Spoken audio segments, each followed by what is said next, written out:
Greetings, space travelers. Welcome home. You've just tuned your dial to Spaced Out Radio, the only place where you could own the night. I am your host, Mr. Rob G.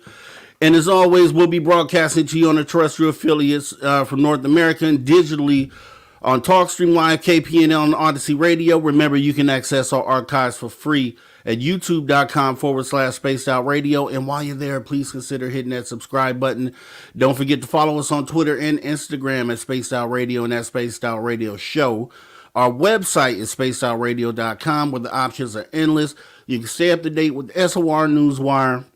Get some official Spaced Out swag like you know we do. Plus rock out some Bumblefoot and oh so much more. Welcome everyone to the After Hours back here on another Saturday. Like I said, time just seems to be flying this year. I don't know what it is, but it seems like we were just here yesterday. So we're back again. We'll be getting into some really good stuff as always. Let's see here. Let me go ahead and take a look at the medal positions real quick. See who decided to join us tonight. And looks like we have Race Fan for the gold, to Mothman for the silver, and then Deb from Sacramento with the bronze. Let me go ahead and get up in the chat here, see who else has joined us. Let's see, to Mothman saying, howdy Susan and Rob. Thank you for coming on in, to Mothman. Appreciate you showing up. Deb from Sacramento, thanks for coming on in. Appreciate you. We got Race Fan. Thanks for coming on in. We have Bad Jessica saying, just flying by on my broom. Hello, my little pretties, cackling wildly. Thanks for coming on in, Bad Jessica. We do appreciate you showing up tonight. Let's see. We do have Flaming Daisies. Does anyone have a bucket of water? All right. Thanks for coming on in, Flaming Daisies. Appreciate you showing up tonight. We have Elsa Louise. Oh, the humanity. Hey, where's the stud muffin to Mothman hiding? No, to Mothman, you've been called out, sir. You've been called out in the chat. Thanks for coming on in, Elsa Louise. We do appreciate you showing up. Let's see. Who else do we have? We have Corey in the building saying, you the man, Mr. Rob G. Thanks for doing what you do. Hey, I do it for you guys. Thanks for showing up so we can do this. You know, it takes two to tango, and do appreciate you guys coming on in each and every night to get the goods. So appreciate you, Corey. Thanks for coming on in. Who else do we have? We have Richard, Cornbread, Taylor Harrington. All right, saying, hey, y'all and everyone, I just wanted to check this out and see who all is here. I'm going to try and listen in. We do appreciate you coming on in. Richard Cornbread, Taylor Harrington, thanks for showing up. and should be an awesome show like always. We'll be getting into it in just a moment here. Let's see, we got Samantha Hazelwood Gray saying, well, hello, SOR fans. Hello, Samantha. Thanks for coming on in. We do appreciate you showing up tonight. Thank you very much. We got Roger Murray stepping in with some information. Always got some goods for us, showing here April 6, 1966, 58th anniversary Westall UFO incident. Australia group school children observed flying saucer disc hover over the power lines of the schoolyard, also witnessed by teachers. Awesome information, Roger Murray, and that is one of my favorite sightings there, truthfully. One of those ones where a lot of people say, hey, let me see the UFO land on the White House lawn. For me, that's one of my White House lawn incidents. So appreciate you bringing that up for us. Very important sighting within our history. So very awesome that you went ahead and showed that to us here, Roger Murray. Thanks for the information. We have Lars Jansen stepping on in saying good morning to all. Appreciate you coming on in, Lars. Let's see. All right, who else do we have in here? Looks like we got Rafin. Okay, Rafin stepped in. Hello to Rob G in chat room. Thank you for coming on in, Rafin. Appreciate you showing up. We got Karen in the Woo Train. What's up, SOR? What's up, Karen? Right back to you. Thanks for coming on in tonight. Let's see. Who else do we have? JSCO 77 saying playing with fire. All right, JSCO 77. We love when you get on, when you come in the room, man. Appreciate you showing up. Stargazer saying hello, Roger, and everyone. Thanks for coming in, Stargazer. Chillgasm. I know I saw Chillgasm right here saying hi from Colorado. Hey, Chillgasm, thanks for coming on in. Aloha, Dave. Saludos a todos de Mexico. That's greeting to everyone from Mexico. Thanks for coming on in and keeping us bilingual. Aloha, Dave. We appreciate you. Let's see. Flat 6. Hey, saying hello, SOR. Hello, Flat 6. Thanks for coming on in. We appreciate you. Brown Dwarf saying good evening, listening. Thanks for showing up, Brown Dwarf. We appreciate you. Let's see. Who else do we have in here? Getting down the list. We got Mr. Magneticus Attractus saying what's up? What's up, Magneticus? Thanks for coming on in. We got Eternity Eternal saying hi, Rob G. Hi, Eternity Eternal. Thanks for coming in. And right below Eternity Eternal, I saw Christine Lynn saying hi, Rob and SOR. Hi, Christine. Appreciate you coming in and joining us tonight. Doug Shelby. Hey there, fellow SOR heads. So what's up, Captain Rob G? Hey, man. Cool headgear, bro. Tell us about it, maybe. Maybe so. There was some hints in the crowd before when I wore it before, so we'll talk about it. Warden Dragon saying, yo, hi, dig. Appreciate you coming on in, Warden Dragon. We appreciate you showing up. Let's see. We are almost to the end here. Looks like pretty much. Okay, Mike Bothwell. Facebook user as well. So give me a Facebook user first here, saying, hey, Rob G and all the SOR family. And then we have Mike Bothwell stepping in as well. Appreciate you showing up. Phyllis Mouchette Perry, thank you so much for coming on in. Saying hi, Rob G. Hey, right back to you. And we are caught up. Great crowd tonight. I love that, John Lamb. Appreciate you, and I do agree.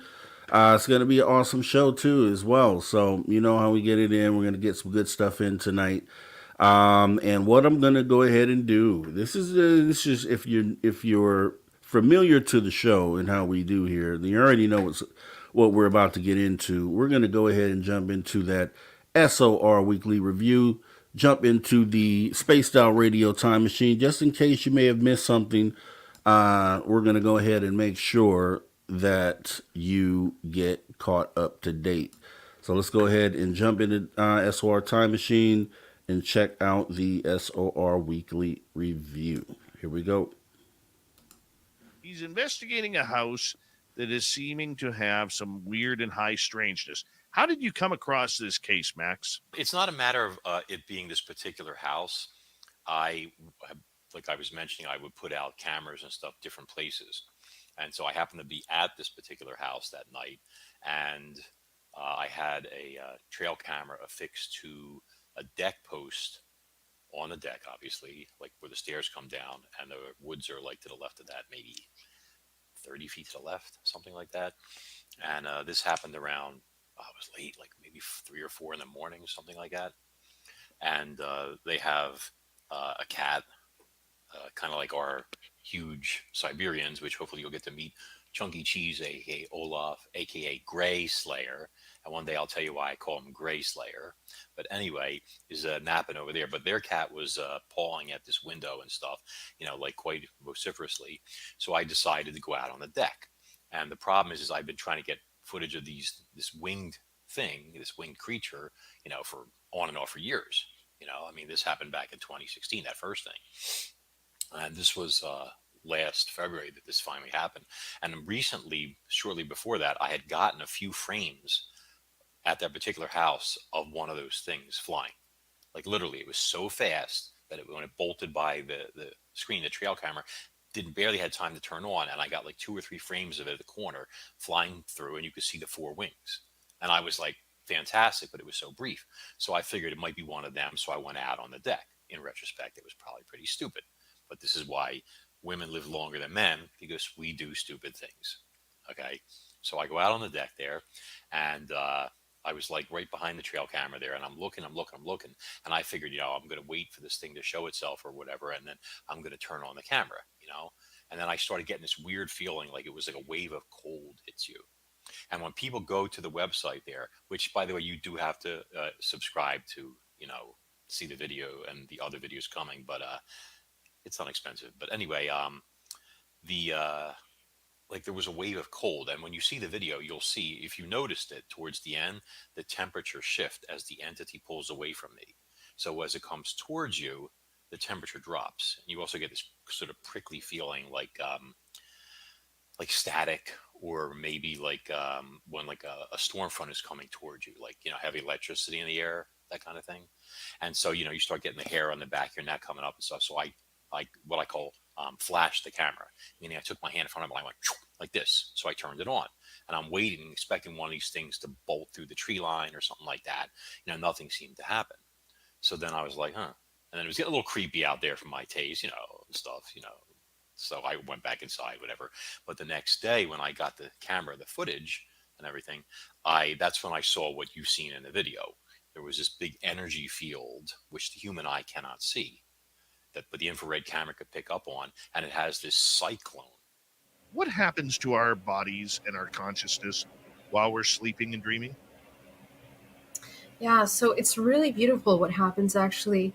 We're constantly, so first of all, when we rest, there is a certain time every hour of the night. So the body is a beautiful multidimensional system. And as a whole organism, it is a fractal of the universe. Okay, let's first understand that. And in the same way, it is a fractal of the earth. We are a fractal of the earth. And normally when we align, the more we align with nature, the more we actually come into harmony with the natural circadian rhythms of the planet. And so when we're sleeping, thankfully the analytical mind kind of goes out of the way to allow the body to come into recuperation. If we have a lot of trauma, and it's really, and a lot of fears and anxieties and constant stress, and the nervous system is completely dysregulated, oftentimes it will be very difficult for the body to come into restorative sleep. So, this is why it's really important to do some kind of emotional healing, really to spend a lot of time doing that deep shadow work, or integrating the parts of us that we try to separate or resist, because that is what causes the majority of the dysregulation in the nervous system. So if we begin to train ourselves to work with that, we can actually kind of heal the body, and our dream state will be deeper. What does that mean? Well, your body is made up of a vortex, okay, the entire multidimensional body. You have two major vortex systems, which creates the toroidal flow of life force through your body. And the major flow of life force through the body is created by the main energy centers that we know as the chakra system. So the chakra system is organizing frequency from lowest to highest, from the lower part of the body, the perineum, up into the crown of the head. And those energy systems are deeply interconnected with the organs of the body. So what does that mean? When we have a lot of trauma and we store that emotional trauma, let's say an emotion, a fear, a feeling of helplessness in this example, let's say the belly becomes deeply, deeply contracted. Not only do we have digestive problems, but we start to develop stomach problems, back problems, really difficult to sleep. So what happens is that it creates a block in where the flow, the toroidal flow of energy, of life force that needs to move through the body doesn't move anymore. It gets blocked in the solar plexus. So what happens at dream time is that the frequency that we can reach when we're ready to leave the body for dream state kind of reaches a cap. And that cap is designed by all the major blockages that you hold within your body. Communication with spirit boards. How does it work? How do you gain communication? Well, I stumbled into it, you guys. There was no if you buy an old board, there were originally either on the box or before that they imprinted on the back of the board in like the 30s and 40s, and before that there might have been a little paper blurb, but it was just not enough to really understand. All it tells you to do is to sit preferably across from male, female. They got into that whole thing, and then wipe the board clear of dust. And one person asked questions at a time. It was very simple, but I thought, how do you lock into the feeling of it moving? And I got to tell you guys, it just worked for me out of the box, literally. But I have sat there with many people over the years, and I teach workshops on this and help people learn to use it. It's really a matter of, here you go, letting go. And what does that mean? I know. What does that mean? It sounds so nebulous. How I explain is you have to get out of your left brain thinking. You have to get out of the one that wants things to be, it makes sense. I understand scientifically, technically why it's working, and get more into the feeling or the flow of it. So I always tell people, if you want to use this tool, it's hard to start by yourself because you're going to second guess if it starts to move. And when you start second guessing, you start blocking the flow of the connection. That's hard to get beyond. So I always say, try it with a partner, but somebody, not just any random person off the streets. That's why I do my workshops, because people will sit with other people in the workshop who are interested in doing it with them. If not, find somebody, that's close to you, a good friend, a spouse, a brother, sister. I started with my friends and then moved on to my brothers. And then, from there just kept growing with different people I knew that were interested in it. So you want to have them have the interest, not like, oh, that's stupid. It's not going to work. That's going to block it too. So really your beliefs, how you set yourself up when you come to this tool, that can make it or break it for you. It's weird. It's weird that out of the Five Eyes nations, even if you want to include NATO on that, the United States is really the only ones talking about this subject. And the other ones, they're talking behind the scenes, but they don't want to go public. They're afraid of what their constituents are going to say if they go down the UFO world. It's amazing how that happens. Grant, welcome back to the show. Thanks, Dave, for having me. It's good to have a chat and share some insights with your audience. And I totally agree with what you just said, because I'll give you a perfect example of where the Australian government and Australian Department of Defence specifically are staying very closed-mouthed on this topic. So, rewind the clock to 31st of May of last year, and you had the now former director of ARO, Dr. Sean Kirkpatrick, attending NASA's public meeting on UAP with the independent study team. And he revealed to the world that he had just hosted his inaugural Five Eyes Forum on UAP. And again, Five Eyes, we know United States, Canada, UK, Australia, and New Zealand. And so that really, pricked my ears up, because I thought, well, maybe I would have had assumed at that point in time that Australia had attended this UFO briefing on UAP led by ARO. And so I had engaged with Senator Wish Wilson, the only Australian senator that has been asking questions on UAP to date in Australian context.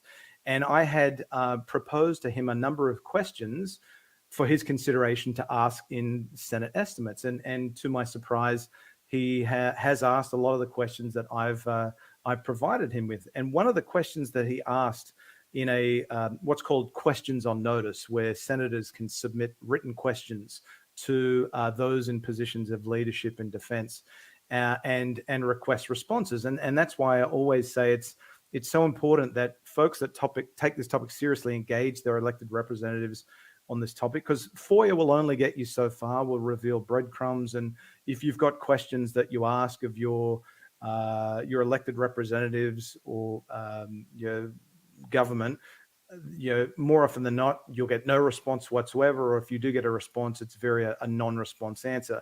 Whereas if you have a relationship with your elected representative and they know how important you take this topic seriously, and you can help inform their line of thinking, well, a senator like Senator Wish Wilson can then ask a question that's relevant and pertinent, and that question goes to the top of the pile. Keith, we know there's a plethora of beings.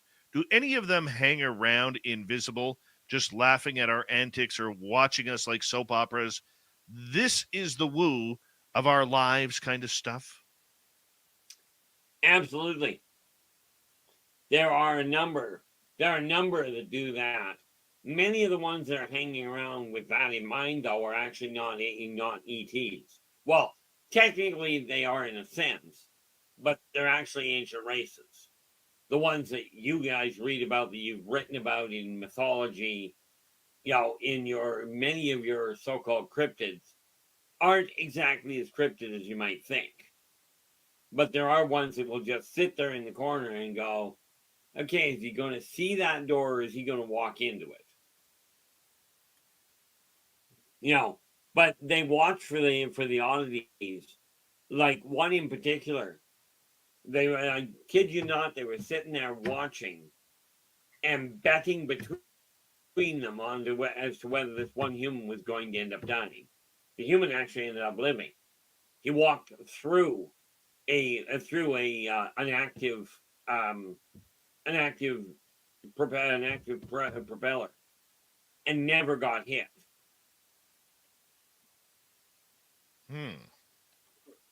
But they've got their gambling as well.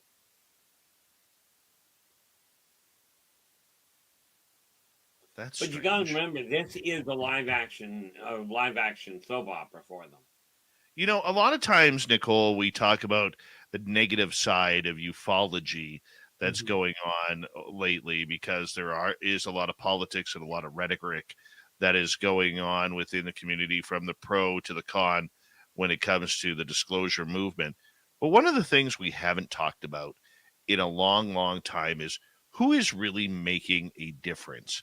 Maybe not just on the political side of things and helping making moves towards any sort of disclosure or confirmation, but who is making moves within the community, talking about the experiences people are having, talking about, the reports of everything from ET abduction to UFO landings and potential crash retrievals. Who would be, let me add it to you. Who would be your top 3, maybe top 5? Of do-gooders in the community or activism, Well, I mean, obviously there's like the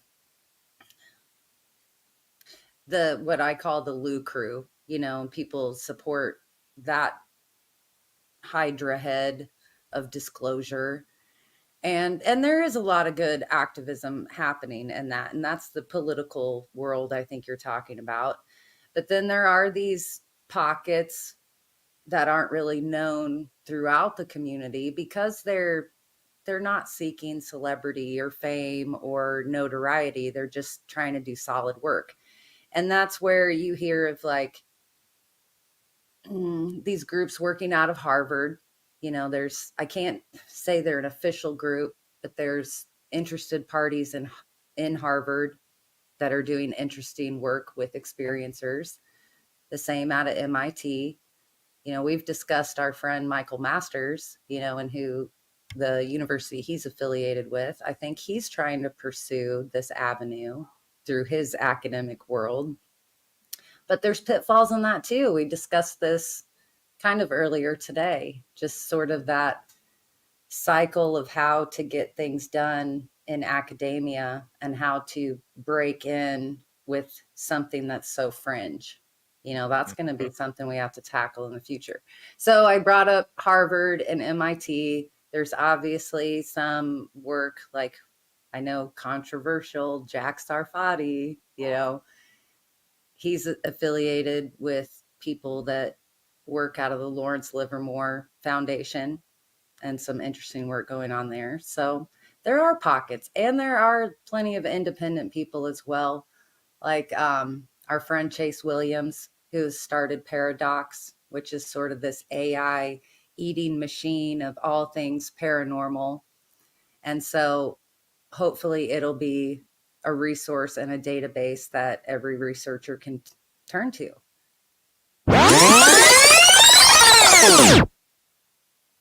Yes, all right, guys. Back to the present time. Jumped out of the SOR Spaced Out Radio time machine.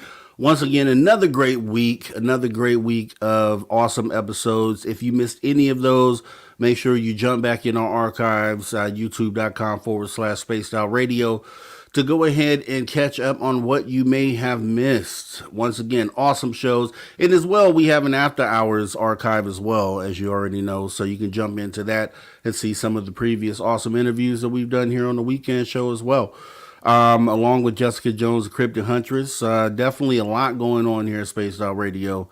And we want to make sure that you don't miss a thing. So with that being said, we're going to go ahead and move into the show here. We have our guest in the back here, Susan Hill, and she's into healing and all sorts of things here. I read her bio, and we're going to go ahead and get into some of those things and get to know her on a personal level and kind of see what we can pick up and maybe learn from this conversation here. So we'll be getting into that.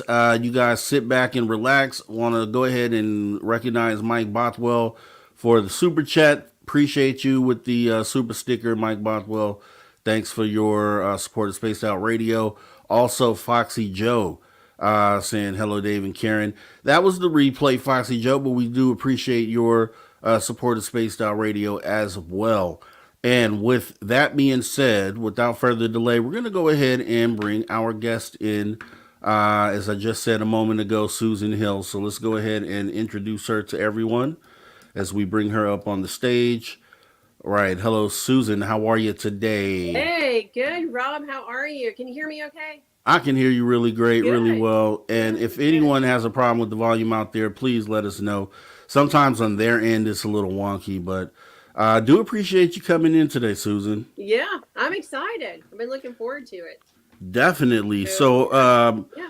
I was looking into some of the things that you're into. We're looking at a mediumship, conscious channel, communicates and works directly with Jesus and the 5 archangels. So that's going to be interesting to kind of get into those things. But if you wouldn't mind starting at the beginning, kind of what brought you into this, any early on experiences you may have had that kind of led you into where you're at now? Yeah, absolutely. So I think, like a lot of us, I was really gifted as a child. And I had, I was having visitations from light beings. I mean, real young, like 3 or 4 years old. So I didn't really know how to describe them. I just thought it was normal, to experience these things.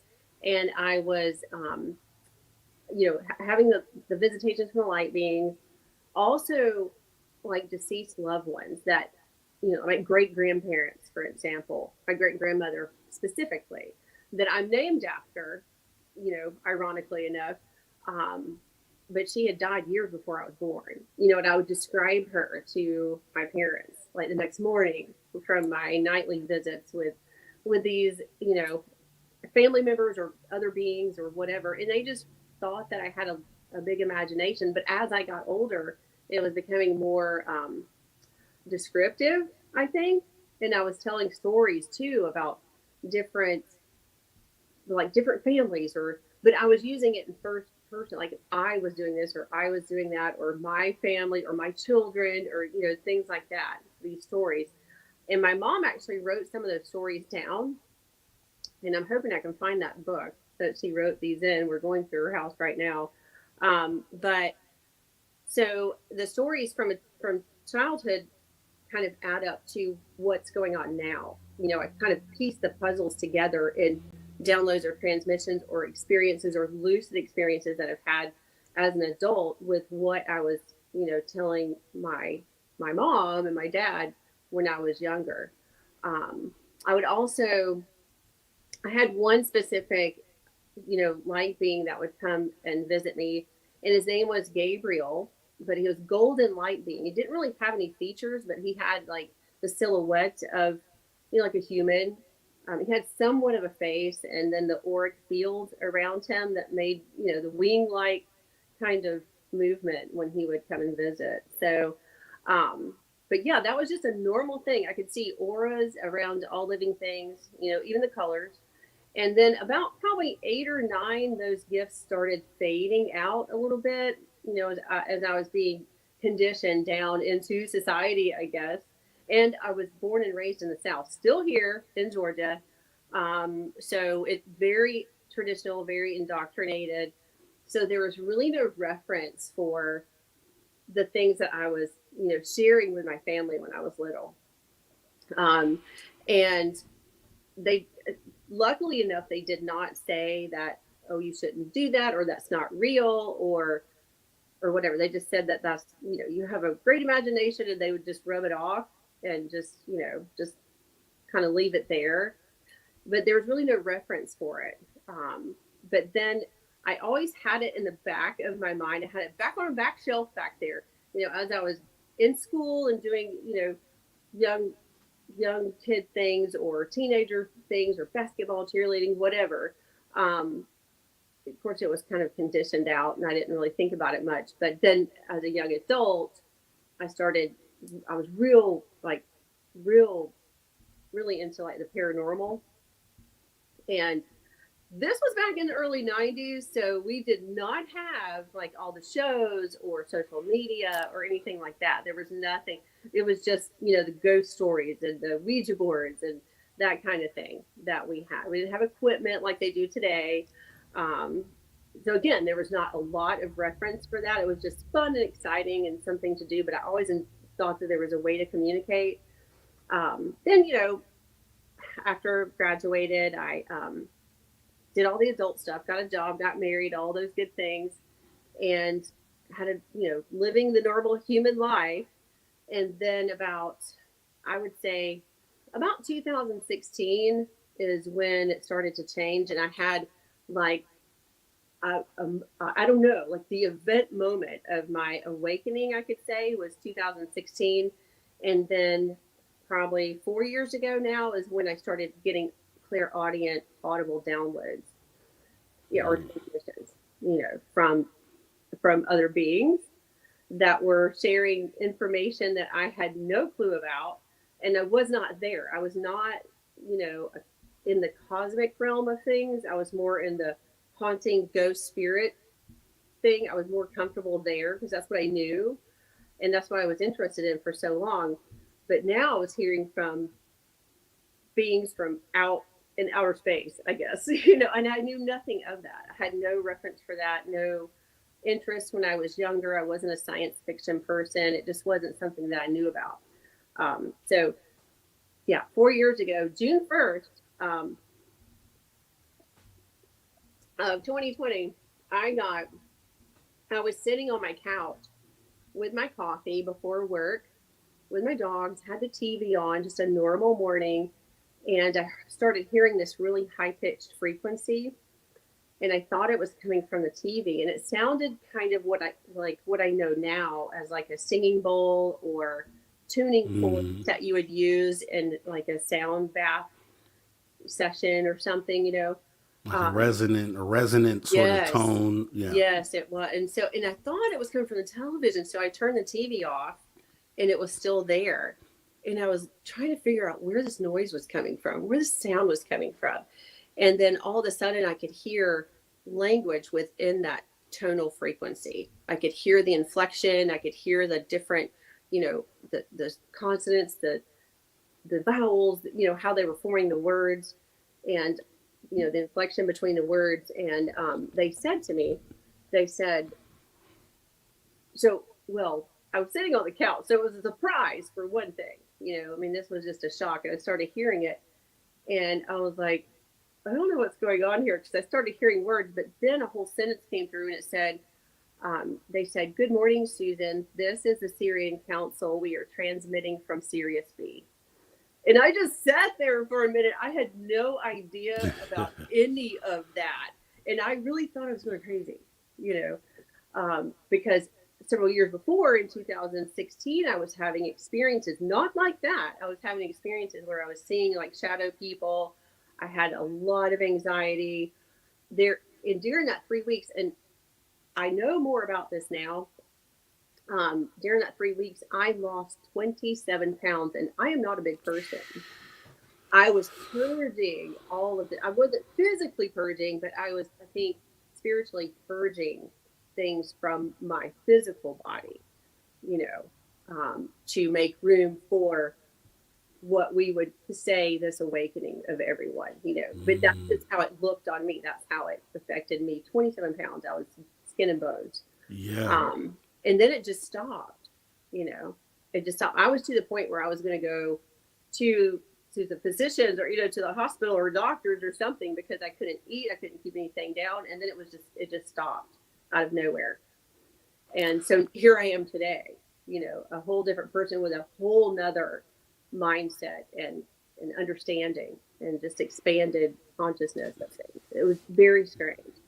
But I experienced a lot of strange things during that 3 week period. But the biggest thing, I think, was, I told you that my anxiety for that 3 weeks was just off the chain.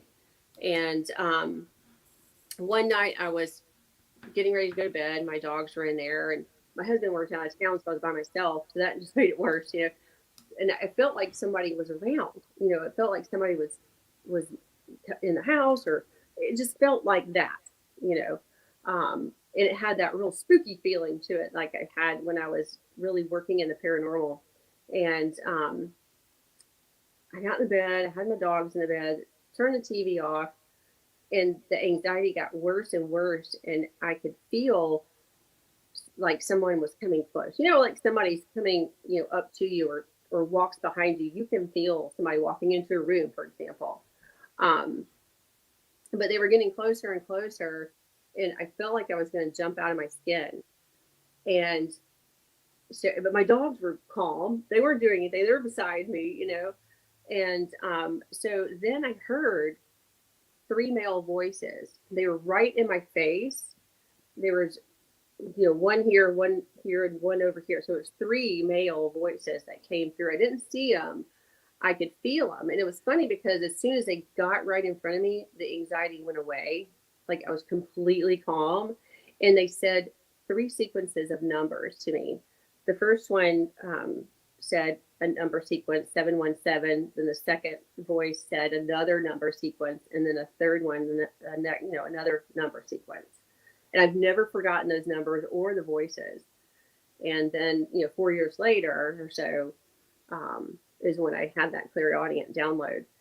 And that morning, when they said, "Good morning, Susan, this is the Syrian Council. We're transmitting from Sirius B," I kind of knew enough, that maybe I should write this down. Maybe I should write this message down.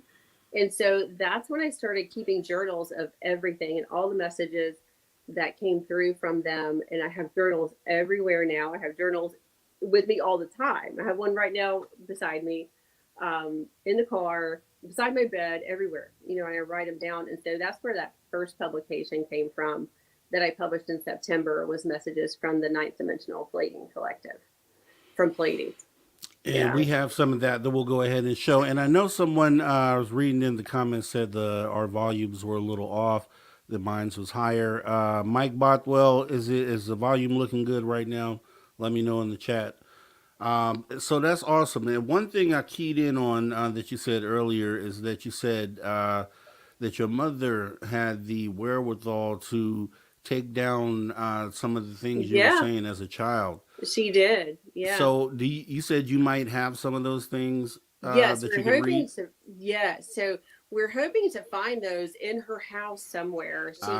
Okay. Yeah, they're in her house. They were hoping to find them, and she said, "Well, they're in the closet in the back room." I don't know. But she used to write poetry, and I think what triggered her to write some of these stories down was the stories that I would tell her about her grandparents.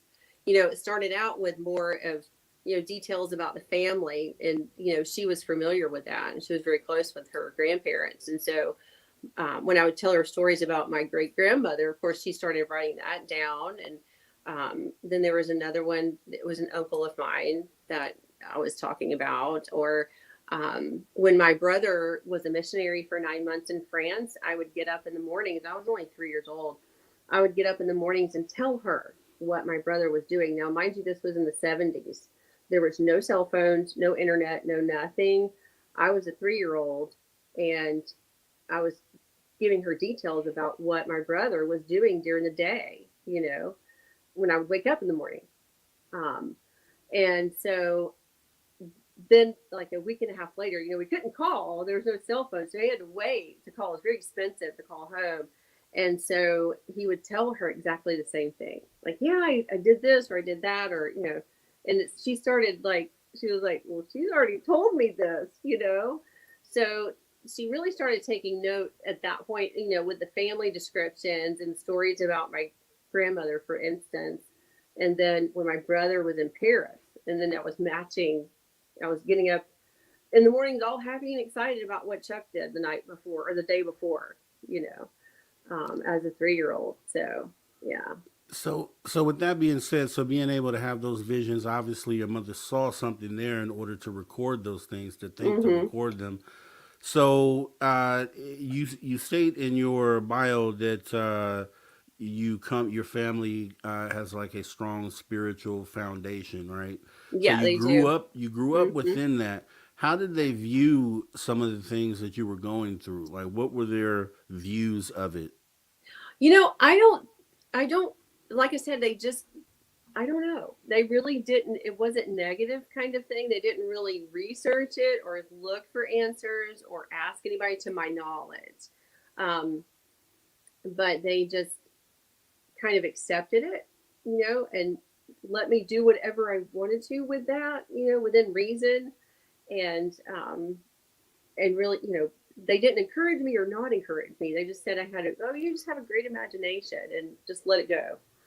And then we were, like I said, we were at church every Sunday, and there was just no reference for any of that. So, and see, so that's kind of where I want to kind of expand on the question, being when I say spiritual, meaning like the whole church background, right, within the family. Yeah. So did they look at this as like, I mean, if you've had any conversations about it, I was just wondering if they looked at it as you being channeled from more of a divine source, or if they even tied the two together, if that was even a thought. I'm not sure if I'm even aware of how they processed it. Now I will say that I was real close to my older brother. He was 15 when I was born. So, and he, by that time he was kind of, like I said, this was looking into, like energy healing and kind of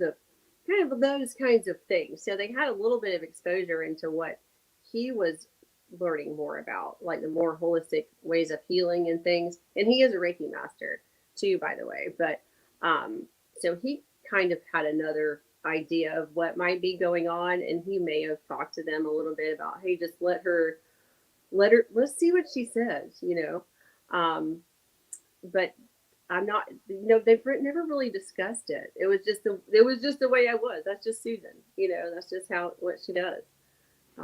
Which is good, because I think if a lot of parents that have some sort of a fear about that might stop their children from being, expressing those things to them, and that will shut that gift down to a certain degree.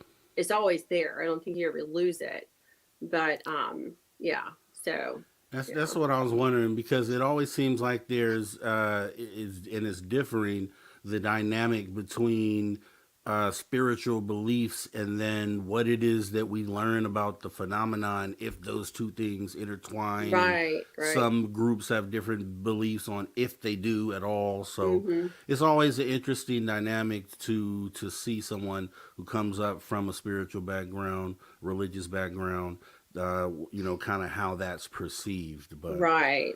Yeah. now, Yeah. with that being said, so you went into also prior to you having an ET experience that you had mentioned some paranormal, something where you dipped into paranormal.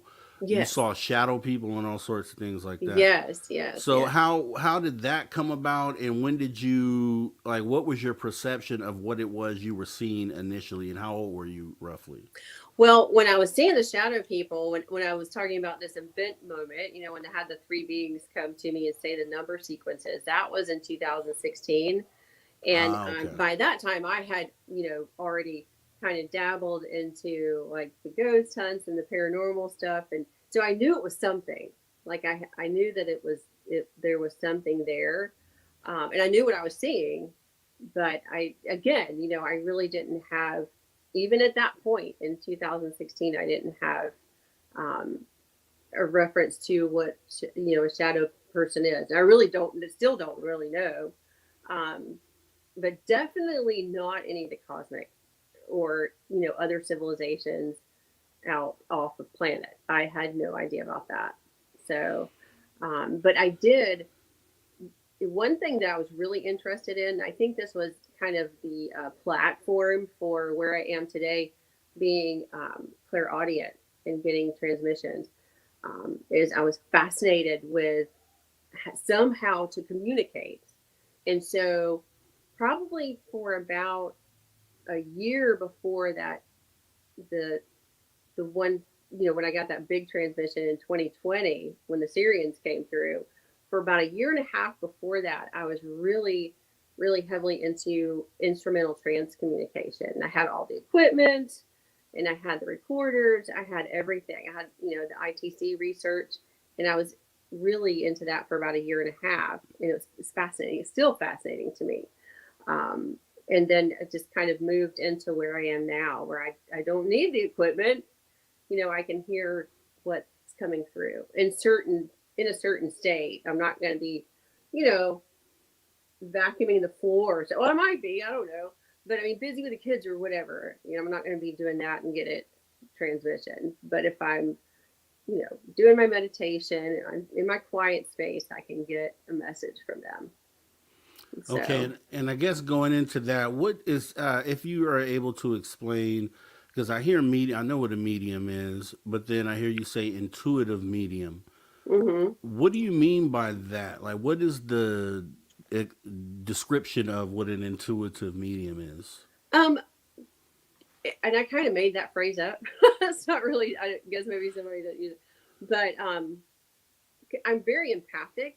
So as I'm getting messages from other beings, whether it be a human consciousness or, another ET race or something, I can actually feel what they're saying. Like I can feel the whole storyline. I can feel what it is they're trying to explain. I can see it. Sometimes I'll get visions of what they're sharing with me.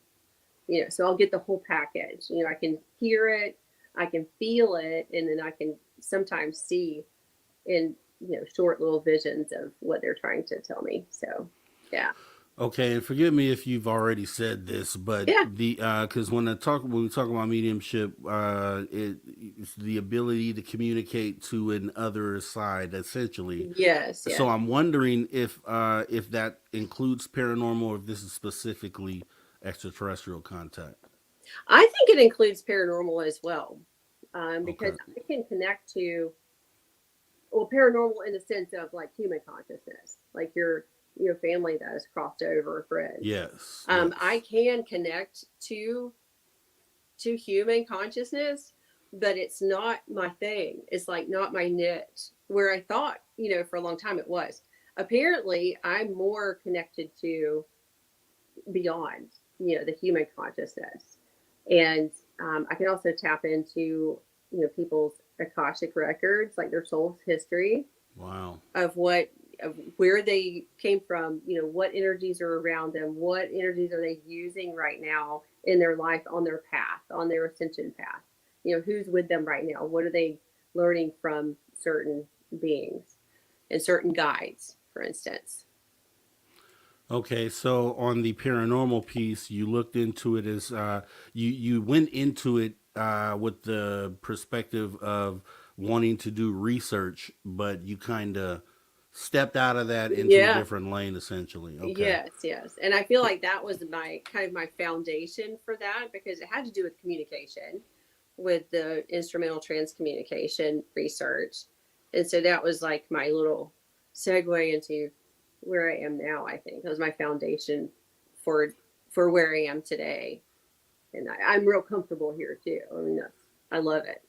And so, covering all those aspects of the phenomena all the way over to extraterrestrial contact, what is your view about the whole thing? Like, just an opinion. Like, what is your opinion or theory on how this is all connected, and why certain individuals are tuned in to be able to deliver messages in the Mm-hmm. way that some channelers do? Mm-hmm. Well, I think that all of us have gifts. It's just a matter of if we've tapped into them or not, Yeah. or if we use them. We're all gifted, and we all have pretty much the same gifts. But some might be better, like I'm clairaudient. Some might be clairsentient. Some people might be more intuitive. It's just a matter of getting in touch with those gifts. And as far as like being in touch with, ET versus the human side of things, I think it's all intertwined. And I'm one to say that I'm just going to use this for an example. Some of the evidence that they get, like on some of these shows, for example, may not be human. It may be something else, because they can communicate with us how we understand them. So, for example, when I'm hearing from the Syrians or the Palladians, it might sound very tonal, but it'll come through in English. It may not sound like a human voice, but it's English words. Or someone that speaks another language, they can come through in that language. So, yeah. Yeah, I've always looked at that and wondered how that is. I mean, how these beings would automatically know how to translate what they're saying into English, but it may not even be that. It may be that Right. the translation is happening on our end, Right. where we are Yeah. deciphering what they're saying and then turning that into Yes. English, and that makes more sense. Well, and there is a universal language, and we have just forgotten it. I think with the light language, it's called light language, which can be tones or frequencies. It could be movements. It could be like what might sound like words, like in a song like way. But yeah, light language, the universal language, everyone knows. So in our cellular memory and our soul's memory, we understand that language, but we are translating it into what, human language that we know. So that's kind of how I figured out my situation. It might be different for other people, but I think that's kind of where a lot of that is for everybody, as they come in with the universal language of light language, and then it's translated with that person that they're contacting. Yeah. So, being in the position that you're in, where you're able to receive communications, what is your view then on what some people say about ETs working directly with the government and contacting the government? Do you think that they are thinking to speak to what they perceive as like an overlord or a power that be? Do you think that they only hold communication for those sorts of groups, or do you think that it doesn't make sense for it to only be communication with the government, because they are also talking to all these other people? Like, what would Yeah. be the benefit of them speaking to everyone and then also making deals with the government? Well, I think we're probably talking about two different groups. Well, there's probably a lot of different groups, but there's probably separate ones that, at least Like that's what I species? understand. Well, yes, but also whether they're darker or not, because what I understand, what I've learned, I don't know this because they've never, talked to me about any of this. This is what I've learned through my own research, is that there was different groups of ETs that did and do work with our government institutions, from way back, long time ago. And there were deals made and trades made, with the ET civilizations and in our government. They would trade people for, genetics. They could do what they gave permission to do, what we would call abductions, to get whatever they needed from the humans, and in trade for technology. So, Wow. yeah, and that happened. Gosh, you see how much I really know, like details. I don't remember a year, but I think it was Eisenhower. Right. That's what I hear too. Mm-hmm. Yeah.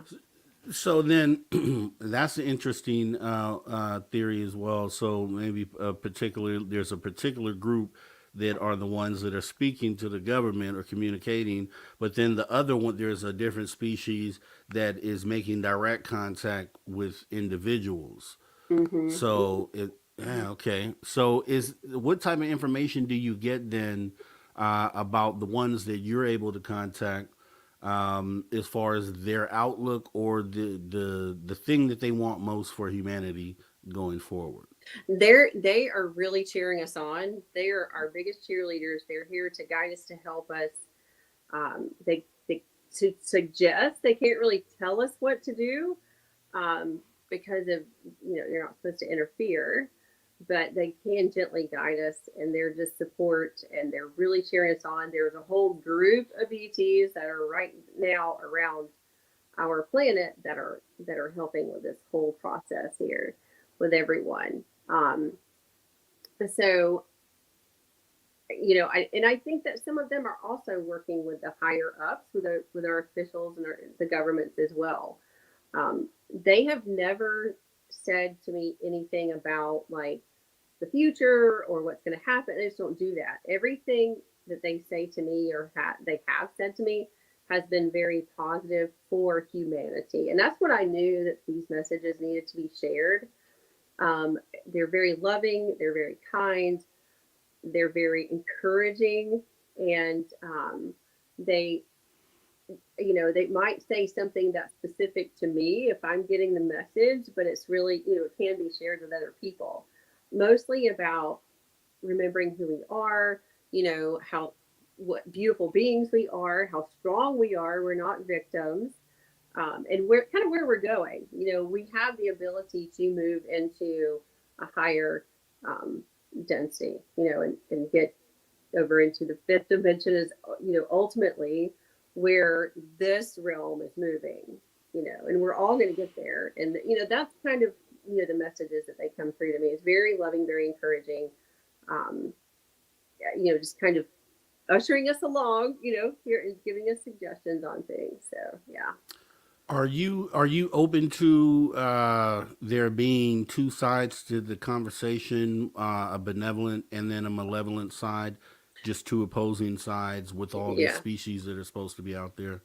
Yes, I mean, there are, just like humans, there's people that aren't so good, so there's not so good ETs out there.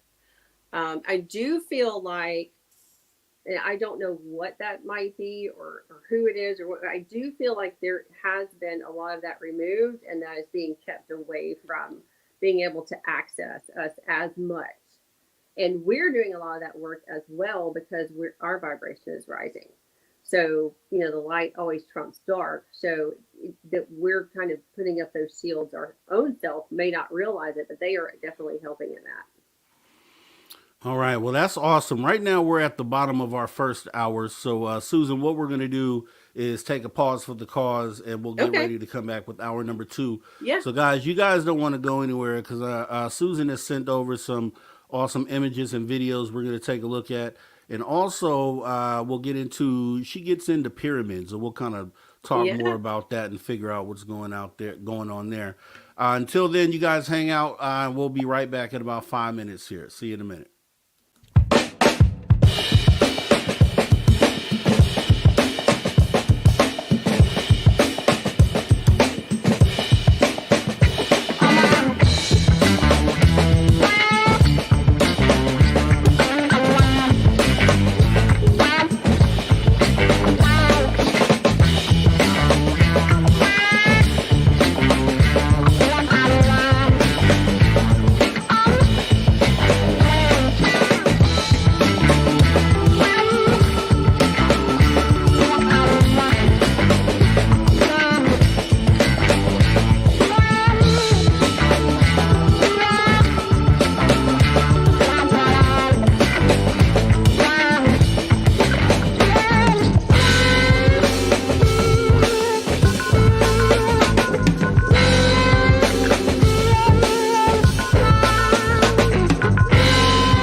All right. Welcome back to Spaced Out Radio after hour number 2 with me, your host, Mr. Rob G, as we are joined back with our guest, Susan Hill.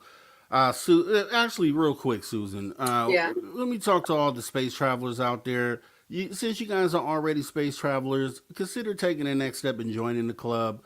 For $5 per month, you can go ahead and join our SOR Space Travelers Club by going and visiting our Patreon. Please consider doing that. And with that being said, Susan, so we're back into the conversation. We were talking about your upbringing, the paranormal side, your access to or your knowledge on the paranormal. We kind of wanted to segue into some of the energy healing that you talk about, and Yeah. then maybe the pyramids and kind of explain some of that. Sure. So yeah, if you wouldn't mind jumping into that. Yeah. So I'm so happy. I just finished my Reiki Masters. So I am an energy healer. Congratulations. Yeah, thank you. And so, and I think we all do that and not know it, like how your mom puts her hand on your boo-boos or something when you're a kid, it's the same thing. Or when people, for those that have been to church or go to church, when they do laying of the hands, on people at the altar, it's the same thing. So it's the same method. It's the same energy, that universal God energy, the source energy coming through you. You're not the healer. You are the vessel for that energy to come through. Just as Christ was, the man we know as Jesus. That's what he did in other of our ancient sages and ascended masters. That's what they used. So sound healing. I'm also finishing my sound healing certification, which I absolutely love. And I guess I'm connected to sound because my transmissions come through in tonal frequencies. So, but sound healing is so important. And if you're not familiar with it, please familiarize yourself with it, because it is so fascinating. And it's ancient. Our ancient ancestors used it for healing, and it is wonderful. And they're actually making some really big steps in mainstream, which, I'm more of a holistic girl, but mainstream medicine in studying sound therapy and sound healing. They're doing some research where they take live tissue that's damaged, and put different hertz and frequencies with, the different samples of tissue, and they'll heal themselves. So it's fascinating, and it does work. So I highly suggest it. Yeah. Now, with that being said, and I kind of want to step back for a second. You were talking about being like the vessel where the healing is coming through you. Now, this is wild, because there was a point in time where, when you hear someone say that, if you're not thinking with an open mind, it can be perceived as this person is stating they have like Messiah type capabilities in order for healing. But when it's explained as being a conduit or a vessel, then it makes more sense. And I just have a brief story. I have a few chihuahuas, but I have one in particular. She's a little pint-sized little thing, and the litter ended up getting, or one of them got exposed to parvo. Oh. And so the others ended up being infected as well. So we're fighting this battle of taking them back and forth to the vets. And unfortunately, we lost like 3 of them in the litter. Oh, so yeah. I'm finding myself having to bury these dogs like within a week of each other. So my stress level is so high at this time, right? And I'm just like, I'm the one that has to do it. So the smallest one we named her Ladybug, and she's literally about this big at the time. Oh my goodness. and she played with the brother often, and so he passed from parvo, and I'm like, I know she has it. She hadn't shown any signs, but then overnight she got really sick. And we took her to the vet and did all sorts of injections. They had this bubble on her back that had to absorb, and so she was on the brink, and it appeared that she didn't make it, right. So we had her sleeping overnight with my daughter in her room, and the next morning they come and wake me up and say she didn't make it. So I've already buried 2 or 3 dogs in the last few weeks. So I'm just upset and just like, So I go out here and I'm about to get her and take her out here to the yard to bury her. So I ask my daughter, I come in, I say, where is she? She points right to her little doggy couch, and she has her wrapped up completely in this blanket or towel. Huh. And so I'm going over there. I'm just about to grab her and go right back out here to this backyard, dig a hole, put her in. 15-minute deal. So I swear to you, when I went to grab this puppy, she kicked and jumped. Did she? No signs of life. She jumped really hard when I Wow. grabbed her, and I'm telling them, like, she is not dead. She is still alive. And so Yeah. I sat there, and literally she had no life signs, sunken eyes, and I rehydrated her. I sat there and I petted her and I rubbed her literally for like 4 hours straight, talking to her, kept consistent talk for 4 hours straight, and hour by hour she would gain another sense. Then she Yeah. became alert enough to look around and see the other dogs playing. Long story short, she went from death Mm-hmm. back to completely back to life within a 4 hour period.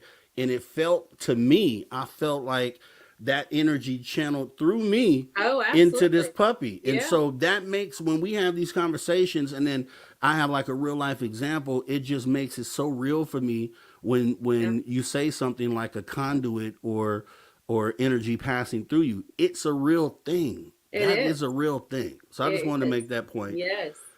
It is. I mean, And you know that people go around.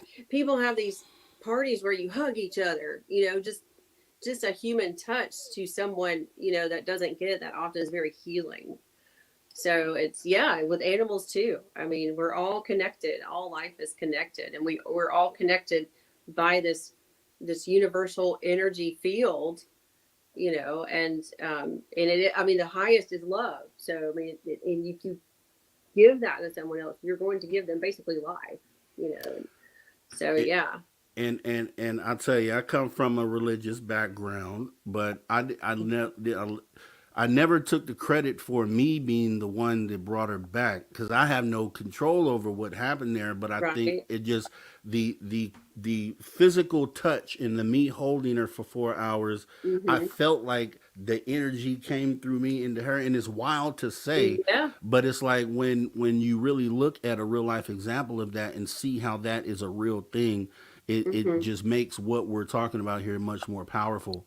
Yes. Now, when you get into sound healing, I can almost understand what that means with the frequencies and the ability for those frequencies to penetrate into the body. Mm-hmm. Would make sense on how they would be helpful in healing. But if you wouldn't mind explaining that a little bit more, how that works. Well, I have my own theory about that. I don't know if anybody's ever written it down or explained it this way, but I kind of came up with this. So I'll just share that with you. But you know, as we know, you know, growing up in the church, we know that in the beginning, what did God do? He spoke, which is sound, which is vibration. You know, God spoke, which the source spoke. So we've got the sound vibration, and then you know, created life. Um, so I always like to tie that in there because you know I do come from that background, so that makes sense to me. You know, for that speaking, that noise, that vibration when he spoke, when he quote spoke, you know, and had the sound there. There's certain sounds within the universe and frequencies that hold all of life, that are the life builders that built us. If you I don't know if you've ever watched any schematics where you put sand on a table and then they have the different hertz and vibrations and they make the sacred geometry, like you know, Yes. like Oh my the God. sand. I mean, that is so fascinating to me, and Yes. it will make the perfect geometric shapes of all life forms that's Every in time. existence. I mean, is phenomenal. So, I mean, that's really where, you know, the physical form of everything came from, were these different vibrations. We're at a certain vibration. The chair is at a certain vibration. You know, the tree is at a certain vibration. So sound is very important because it just ties all of physical life in together and to form our reality. So that's really the foundation basis of it. So yeah, so it's very healing. Yeah, when you think about healing, I mean, you think about how long humanity has been here on this planet. You know, it wasn't always a medical thing where medical procedures were or in prescription drugs were the answers to healing. There was a Right. time when none of that existed. So you have to ask yourself what were the healing techniques at that point in time, Exactly. and it Yes. would make sense that it was the natural things that we're talking about here. Exactly. Yes. I mean, everything that we need to remain healthy in our physical bodies, in our spiritual bodies, in our emotional bodies is given to us here on our planet, on our earth. I mean, we come from that. We are made of the same that the earth is. We're made of this, we are made of the same thing, you know. The So energy and everything, yeah. everything, yeah. Yeah. And when, you know, the energy of a tree can go up, and you talk about tree huggers, you really do get something from that when you go up to a tree and either lean on it or, you know, sit by it, hug it, whatever you want to do. Yeah. So it's amazing. The earth is amazing and very healing, and everything we need comes from the earth. Earth is So just put alive. those two things together. I mean, why is that not? You can think of your own theory with that. Why is that not promoted more?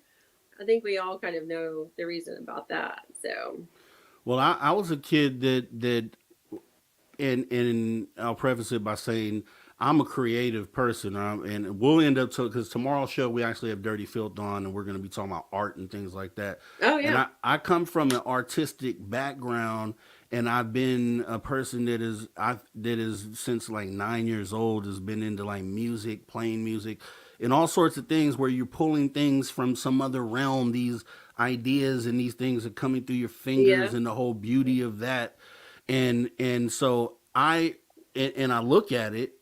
I've been a kid that would always go outside with no shoes on.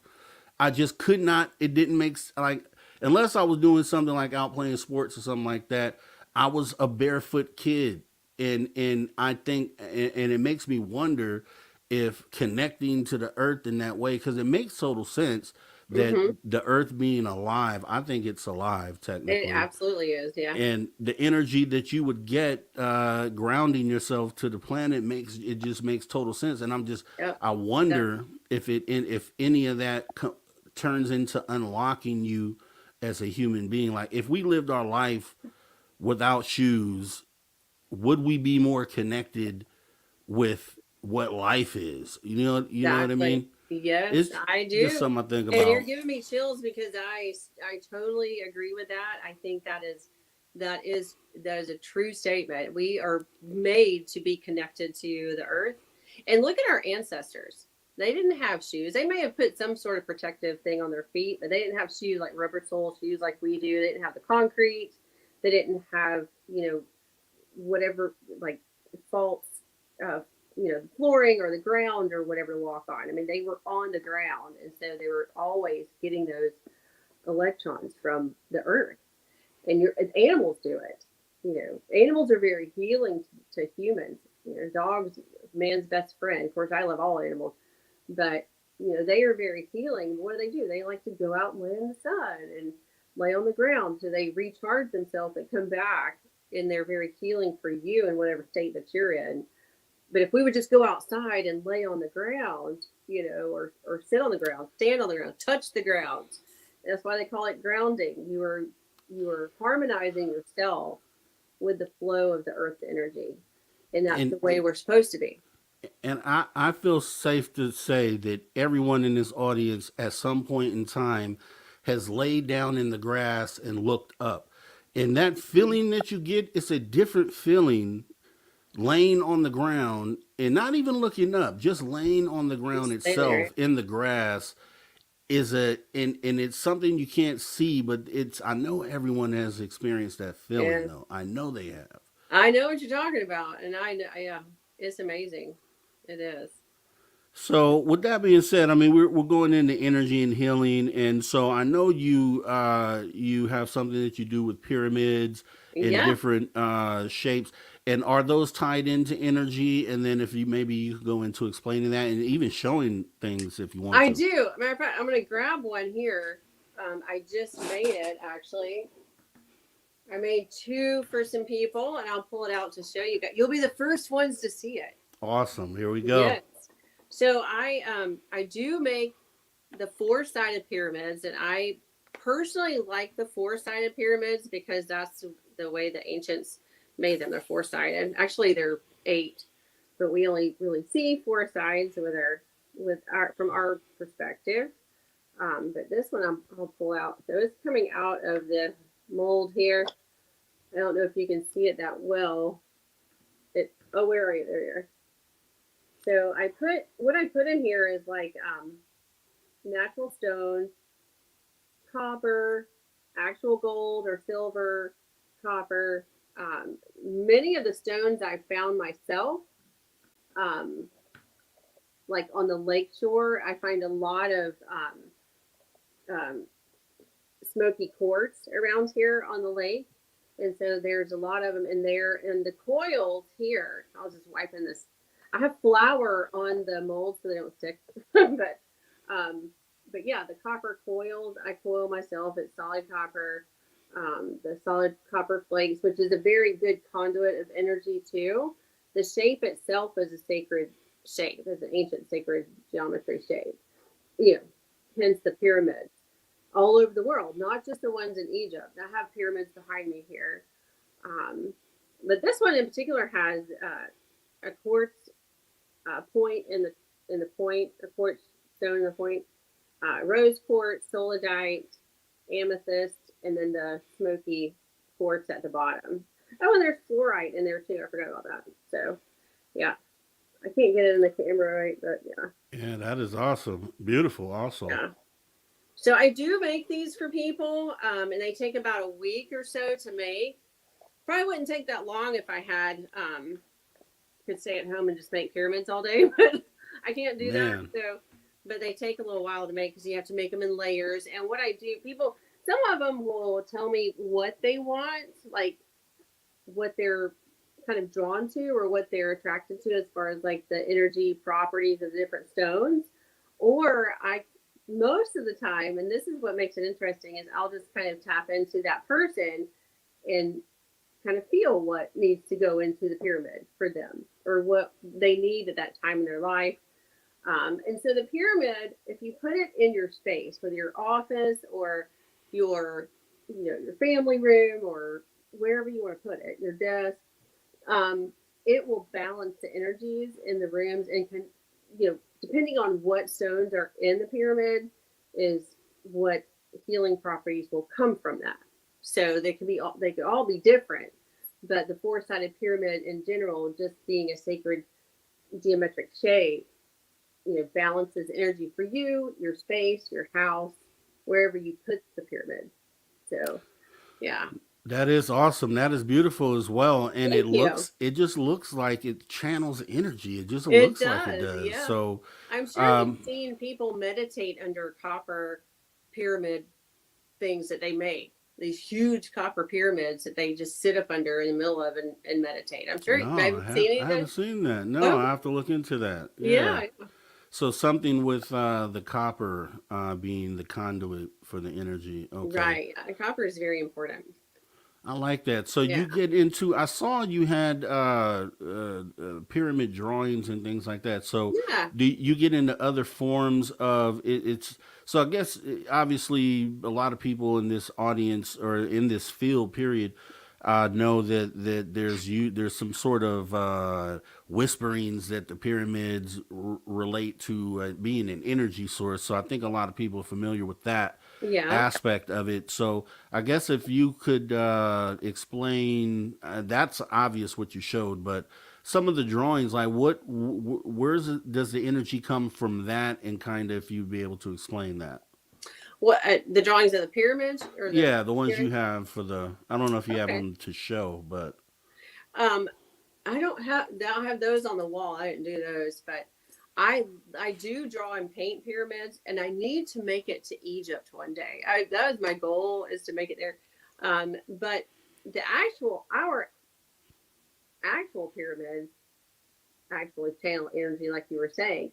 But if you draw just on any sacred geometry is going to give out light codes and give out codes of ascension to you. They all have codes in them. So if you draw certain shapes, or with the pyramids, it's going to give you those codes for that healing just from looking at it.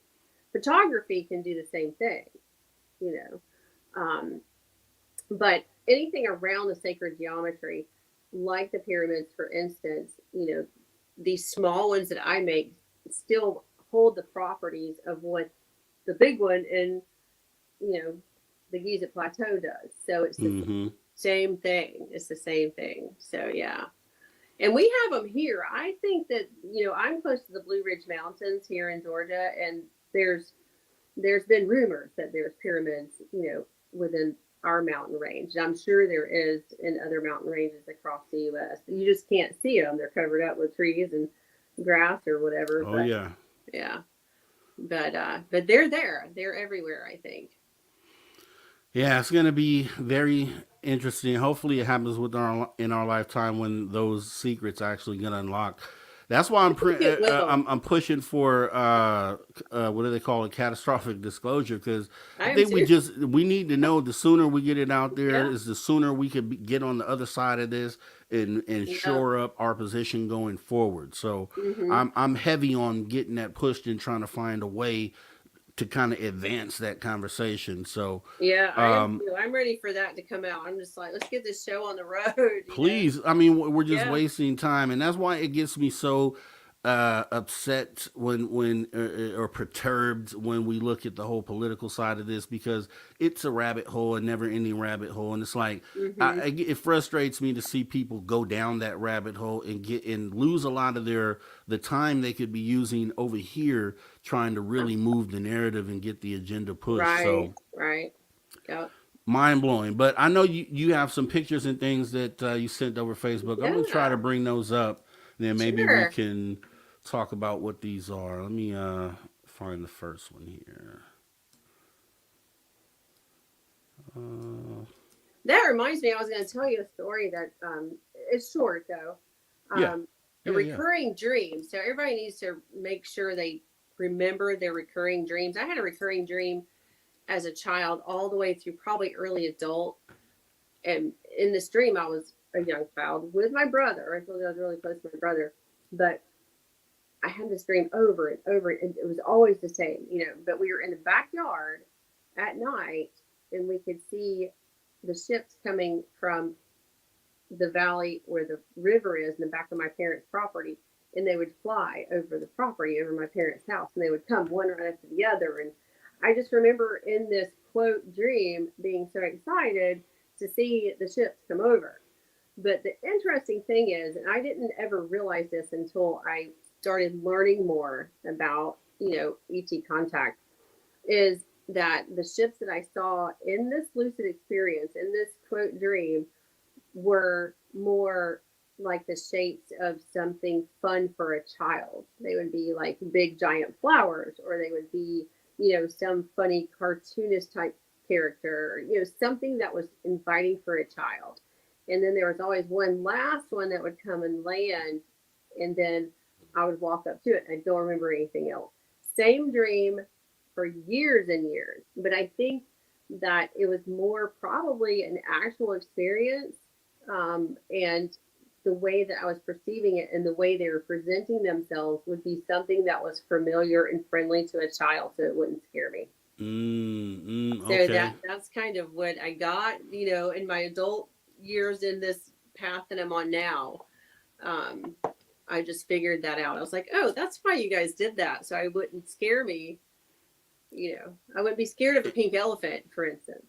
And it would be interesting to see speak to other, and I'll have to remember to ask that to other experiencers who had experiences as children, if that was something maybe they experienced too, because it would make Yeah. sense on Right. in order to make this child comfortable with what they're about to Hmm. experience. Yeah. So let me see here. Bringing this up here, we have this photo. If you want to Yeah. explain what we're So looking at. right. So that photo was so I came out and you can see my porch there. This is our old house that we remodeled and sold last year. But so I came off my porch, got in the car, got ready to go to work, looked up, and there's a rectangle cloud right in front of me. That was just sitting there, by the way, and the other clouds were kind of moving around. This one was not moving, and it was just sat there. And I sat in my car. I was late to work that day because I was going to see how long, this thing would sit there. And so, yeah, that was in front of me. I took the picture because obviously a rectangle cloud is a little bit strange. But when I looked closer at the cloud, there was something definitely in the cloud. So that would be, I think I gave you that picture too, didn't I? Let me see if we have the closer one. If not, let me save this image. Try to bring it up here in a minute. Yes, that one. Okay. Yeah. So that's So like, right here. yes. So, on this right side over here, it's not as distinct, but you could definitely see in there, it's like a diamond shape. Yeah. Even at the points, you could see a little, I don't know, a little node or something down there on the points and up at the top. I mean, it's definitely not natural. It's not something. Okay. I think you're talking about this here. Yeah, yeah. And then it Oh, yeah. goes down. So it's like a diamond shape. Ooh. And I've seen that's one of the pictures I could come up with. I found today, but I have several of those I saw in different places. As a matter of fact, I saw one last year, and we just moved into this house here. So saw one last year here. So they're there, but diamond shape behind a cloud all the time, and they're in that shadowy, look to them. But I just can't imagine anything like that being natural. That's just, Yeah, that's a pretty straight edge there. it is, yeah. And yeah, okay. So So let's see pay what else. attention, guys. I mean, pay attention to what's above your head. And I haven't sent. Truthfully, I hadn't until Nope. I hadn't really even been into thinking about them being inside the clouds. I really hadn't thought of that. Yeah. But it makes it more. I mean, and then you wonder why he did that or why he took that angle, and then I start looking more and more at what people are mentioning, and this is pretty clear that there's something in there. Yeah, there is. Yeah. Yeah. And what I've gotten since then, and I took that picture about 2 years ago. And what I got since then is through downloads and other people I shared the picture with that was something from either the SSP or space program. So not sure, don't know, not sure, but it was definitely there for sure. And what did you get here? This one was when I was out one night. I was walking my dog about 11:30 at night. It was super foggy. We live by a lake, so there's a lot of moisture in the air, but it was really foggy that night. And I saw this stream of light, and it was, well, you can see there's 3 lights, but these lights came from the direction of our closest town. So they were kind of far off when I first noticed them, and they were just coming across the horizon. And I was like, what the heck is that? And then, so it was coming from the direction of our closest town, and then it turned like it came towards my house. So it like turned up my road, came towards my house. And then I saw it turn again towards the lake, which is what you see here. And so that's when I was kind of mesmerized by the thing. I was watching it to see what it was. And by the time it got here, which is right above my treetops, above my house, and you can see the trees underneath. Yeah. And you can see how small the trees are. You can see that tree trunk right there. So Definitely. You can kind of, gauge how big whatever this was above my trees. And that's the picture I got. But because the moisture in the air, it's not very clear. I've tried to So clear it up, but there's definitely something. I saw it coming across the horizon, turn up towards my direction, and then go over towards our lake. But they were right at the treetops, and I tried to follow it, but I was so disappointed because it went in the other direction. But those lights are huge, and I mean it was huge. It made no sound. It was completely silent. so let me ask you. So back here where the arrow. So there's no mountains or anything back here. No, mm-mm, Okay, no. and so yeah, this seems pretty big. This thing seemed to move as one unit. It was as one unit, yeah, Wow. one unit, um, and like I said, you can see how big it is with just that one tree trunk there that you can Oh see. yeah. So, Some whole tree right here. yeah, I mean it was huge, but I couldn't. No sound. It was completely silent, and then it went behind the trees over towards the lake, so I couldn't see anymore. Um, and I wish I had gotten more pictures, but I was kind of just in shock by it. Yeah, yeah, yeah. So yeah, yeah. I mean, And some it was people don't get anything, so that's actually really good what you got here. And I'll say, And when we have that weird fog, I always see weird stuff. I don't know if anybody else experiences that, but when I see this thick fog out in my house, there's always weird things. And maybe that's on purpose. Like maybe the fog shields a lot of things for some. I don't know. I'm just throwing stuff out there, but yeah, yeah. I mean, I like a think that's a cloak or great catch. something. Right, unless that's there's just you can run down the list. There wouldn't be anything I think you could fit into that Yeah, no. category. Even if the fog was obscuring some of its body, it is still nothing prosaic that you could use to explain Right, that one. right. Yeah. It was So very odd. For sure. Very let's odd. see. You also had this here. Yes. And and I don't know, it's a little small. I don't know if anybody can see it. Did you see it? Did you see the wolf face? Can you see that? So you have the two eyes, the nose, and then you have the ears. But I was outside meditating one day and just looked up, and there was this huge wolf head, in the clouds. And I'm like, that is no accident. Like, that is totally no accident. So what you're pointing out there is his ear, Ears, and ear, then you've got your little eyes, right? The two eyes eyes, here, and then the nose and the down nose here right between the here. tree.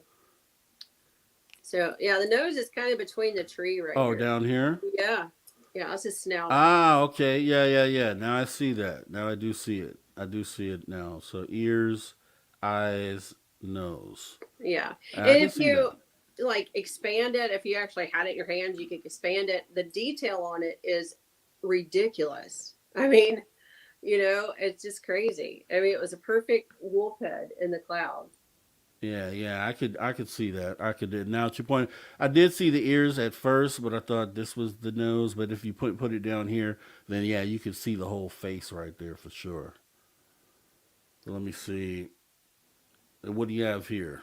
That I was driving home one day, and again, this was up in towards the mountain range of the Blue Ridge, and I noticed it was right at sunset. So it was at dusk, and you see the pink clouds, a pretty sunset, and then this white cloud in the Right middle of here. nowhere, just out sticking out by itself. And I was like, well, that's strange. So of course, I pull out my camera and take a picture, and then after I got home, I enhanced the pictures, and you can definitely see something spherical in shape, circular in shape, with like something in the middle, like a smaller circle in the middle of it. So it was really, really strange, but it stuck out like a sore thumb, Yeah. right there at dusk, that really bright white cloud.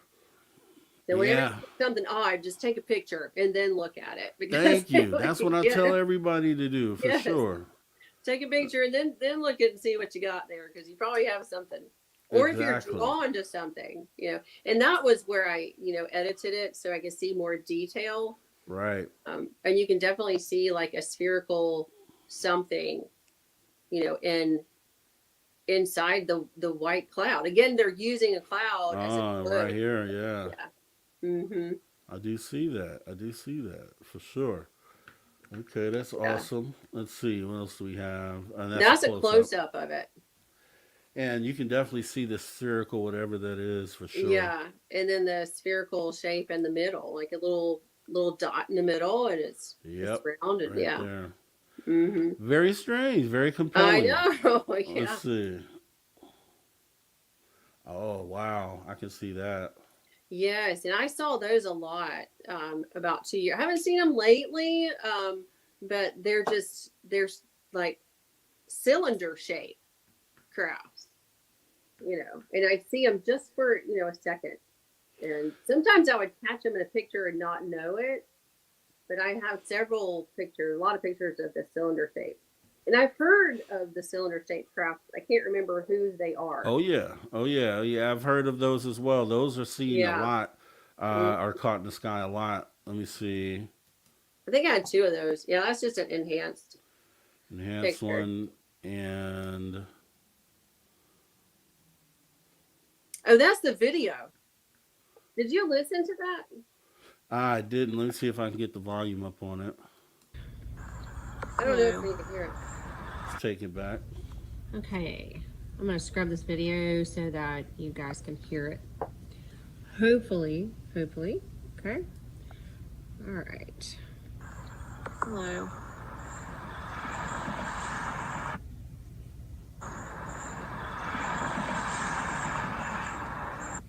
I'm doing good. Hello. Can you hear that? Hello. Couldn't hear it. I'm trying to. No, I hear like road noise. Well, yeah.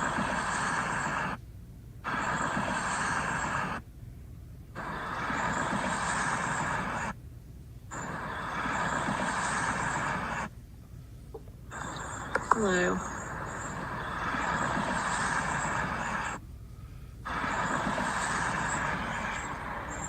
I'm not hearing it. Okay. You didn't hear it? Yeah. I'm going to scrub this Like I video said so in, that you guys my can hear it. Message. Hopefully. Some people can hear it. Some people can't. But Yeah, I was you can gonna hear the ask. inflection. It's kind of like ITC research with all the equipment that people use for that. You're not really hearing a human voice. You're hearing whatever sound they have available to manipulate into the inflection and the sounds or the words and the phrases. So what I think is going on here is you're taking the distant traffic and the wind and manipulating it and putting inflection in it. And so you can hear it, because about 50-50 people can hear it, then the other 50. Yeah. So, Deidre C says she heard it once. okay, cool. Jessica S says there's something there. And yeah. And my see, we had a person on that brought one of the voice boxes on. Oh yeah. And a lot of people were hearing, like, my ear wasn't trained to hear, like, I didn't know how to listen to the voice box because it's a bunch of random things going on. Yeah. And some people can tune in to certain things that are being said and like, oh yeah, he said this, this, and this. Yeah. I think it's more of that for me on this. Like, if I were able to sit with it, then maybe I'd be able to pick something up on it for sure. Yeah. But I think that's what they're doing, is they're using the sounds that are available and manipulating those and creating the words and the inflection in the words, because I can hear it right away. And I just and just some the people, atmosphere, got it, reverberating through the atmosphere essentially. Yes, yeah. And for whatever reason, our technology now, I mean, we've come a long way with our technology. Our phones can pick up a lot more on video actually than some recorders can. It's amazing. You should try it. I said that I would, because I also am getting into the voice box as well, because I want to try it again, because I want to see how, I want to train myself to kind of tune into those things. Yeah. And some people are just more sensitive, to it. So. And what do you have here? That was really weird. I was outside, and I was outside with my dogs, and this is a picture at night, but you know how your camera can make it look lighter. Yeah. Mm-hmm. So I saw some twinkling in the top of a tree, and it was dark outside, y'all. I mean, it was really dark, but I saw this twinkling, saw the stars or whatever. but I saw the twinkling and I was like, huh, I wonder what that is. So I just aimed my phone in that direction, took a picture, and then I looked at it. I didn't see it at first. And then I saw it. And I was like, what is that in the top of my tree? You know? Oh wow. Okay, I see it Yeah. now. Now that you said that, Yes. this what in the world Yes. is that? Yeah, I know. That's what we're talking about. And That's so, a but full figure. it is. And I think I sent you the blown up version of that too. I mean, the detail in it is crazy. Um, Yeah. Again, it's right here. it looks like somebody in a robe and he's holding something. Um, Now there's the blown up picture. Yeah. You can even see like his feet, you know. Like it's holding something He's right holding there. something there. There's his face. There's a Feet. definite robe and his feet is like he's standing up there. And I mean, this is the top of my trees. That thing was huge. It was huge. I don't know. Your guess is as good as mine, you know? Yeah, yeah. I'm with you on that. I'm with you on that because like I said, and I won't show it tonight because I know everyone has seen it a million times. But I've had a picture where I took a picture of a shadow person. It was just as defined as this. Really? So Oh, I'd like to see that. you were okay. Well, I'm Yeah, you have to send it well to since you asked, I guess I'll show it today. Let me me. see. Let me see. Yeah, this is and so let me see. I think that was the last one in the roll. Let me check though. Yeah, it looks like that was the last one. So let me stop sharing on that. And yeah, people have seen this many times. They like it though. It's very compelling. And let me see. What is your Uh, opinion on shadow people? What do you think they are? oh, you know what? That's a great question. I really think that I have pondered and I ask people all the time that are mediums and paranormal investigators, and I feel like whatever they are, we're looking into a realm right next to ours. And my question Oh, yeah. is in that realm, who shares that realm? That's my question. Because Right. could it just be ghosts? Or could it be that's where ETs or cryptids, or do they all share that realm? And that's kind of where I'm at with it. So Yeah. I don't necessarily say they're ghosts, even though some people believe that's what they are. I just ask a lot of questions because I'm trying to figure it out as I well. know. See, I haven't figured it out either. I do know when I was seeing the shadow people in that short period of time that I experienced, it was definitely, I was definitely sure that they were interacting. They were definitely watching me, you know, because they were darting in and out behind the trees. They were, wow, Nope, look this at is that. mine's. Oh my gosh. Yes, Is that your house? this is my house. This Oh, is my wow. house. This was taken, and you can see actually up in the upper right corner. This is part of a FaceTime that my daughter was on at the Oh my time, and gosh. her Bless her friends heart. hit the camera button while she was in the bathroom, Uh-huh. and they when she came back from the bathroom, they told her someone's in your house, and That then is they crazy. showed her this picture, and here it is zoomed in, Wow. and you could clearly see the outline of a That's person an that amazing picture. Great cat. insanely insane. That's what I said. So when I have stuff like this, and then I Yeah. have my UFO Yeah. video that I have as well, and then that's why I say, and then the experience I had with my Chihuahua and that energy channeling through, Yeah, it exactly. just it makes me so open to all these other things, which is why I love to have these conversations because Right, right. I have proof, I have receipts here just like you do, and it's kind of crazy when you look back at it. That's why this, for me, this your picture of the figure in the trees reminds me Yeah. of this so much, and it That is just an amazing shows that there picture. is something there, you It know what I is. mean, Yeah. that we don't Yeah. understand. That's So great. let me remove that here. And yeah, so you had some awesome stuff as well. And my whole thing on 2024 is I want this to be the year of receipts. And I'm just like, Yep. I understand you could have a sighting or an experience where you may not have gotten to capture what it was you saw. And a lot of people have that. But my whole thing is that is if you, just like you said earlier, if you just take a picture of the whatever it is and then figure it out later, then Right. you'll end up finding out that you've captured something that you can add to the data, to the Yeah. catalog. And so you have a lot of great stuff. I have some things. I know other people. And when you start putting that picture together, it's like, whoa, Yeah, okay, it is. this Yeah, is real, and there's a lot of wild stuff it's going amazing. on here. And I think we need to get in touch with ourselves. Just like, when I took that picture of the cloud, for example, I was drawn to look up at the sky. And I know everybody feels that every so often. I mean, we're all busy. I understand that, but and distracted. Most of the world is distracted. And I think that's on purpose to keep us busy and not know, Hmm. you know. So when you really need to get in touch with yourself and learn what that feels like. If you are drawn to take a picture of a random tree, then take it, because there's something there. It may not show up for you the first time, but just keep listening to yourself. If you are drawn to look at the clouds and take a picture of it, then do it, because there's probably something there. Or record. Get you some more equipment. But our phones work great. Our technology now. They do. Yeah. And we go even further down that rabbit hole because I tell people about the psionics cameras and people catching these weird things in the sky using night vision. And we had Right. somebody on who gave us a different camera, a night vision camera that we could use. And so it's just really arming the people with the tools that we need to capture these things. And that's how we get a broader understanding of what it is that we're dealing with without Yeah. waiting for the government to try to disclose to us, I because know. it's never in their best interest to do so, and they never will because of No. that. No. So they don't want us to ascend as humanity. They don't want us to They realize don't. what we can be.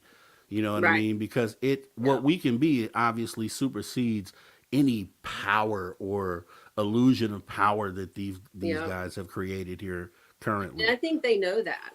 They know we're powerful. And Oh that's one yeah. of the main messages from our galactic family and friends, is that we are very powerful, and we need to remember who we are. And we've just forgotten through millennia, we have forgotten who we are and how powerful we are. And we are waking up at astronomical rates, I believe. I feel like, it's really amped up in the last 10 years or so. Yeah, and if there was one thing, because I don't really like getting into the whole government side, because I often feel like it's just a waste of breath, a waste of Yeah. words. But if I could make one thing change in how that's all working, I wouldn't really so much care about these programs that they're asking for and these amendments.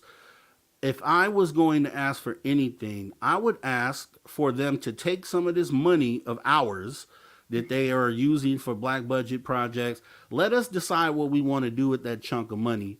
And Right. that one thing that we should do or agree to do as a collective is set up a network of upward looking cameras with different filters across the nation. That way we have a 24-hour thing going on where we can Uh-huh. tune in at any time as the people and get live data of things that Yeah. may be captured in the sky. And it's a for sure thing that will catch something. And it's like that's Exactly. something simple we can ask for. It's a set dollar amount, and we should be able to get that approved because they use it for all sorts of other random BS They funding other do. countries, wars, Yeah. and things like that. So why not take that money and use it for something that benefits us, and truthfully would benefit the country at large, just being able to watch the sky, period, because we don't know if these things are benevolent, malevolent. We don't know if there should be other things we should be looking for in the sky. So it Right. seems like it'd just be a great idea to set that up, and It does. maybe It it's does. something we can get behind. I don't know. Yeah, yeah, I think we can. I mean, the people can do anything. If we come together, you have to be together to do it. you know. Exactly, So you have to come exactly. together to do that. And I mean, as far as like ET contacts, you absolutely can do that by yourself or with a group. Because you are connected to them. So it's Yes. really going to be a call. The people are going to have to do it. You're not going to get it from anywhere else. We're going to have to be the ones to do this and bring the disclosure forward, which is already starting.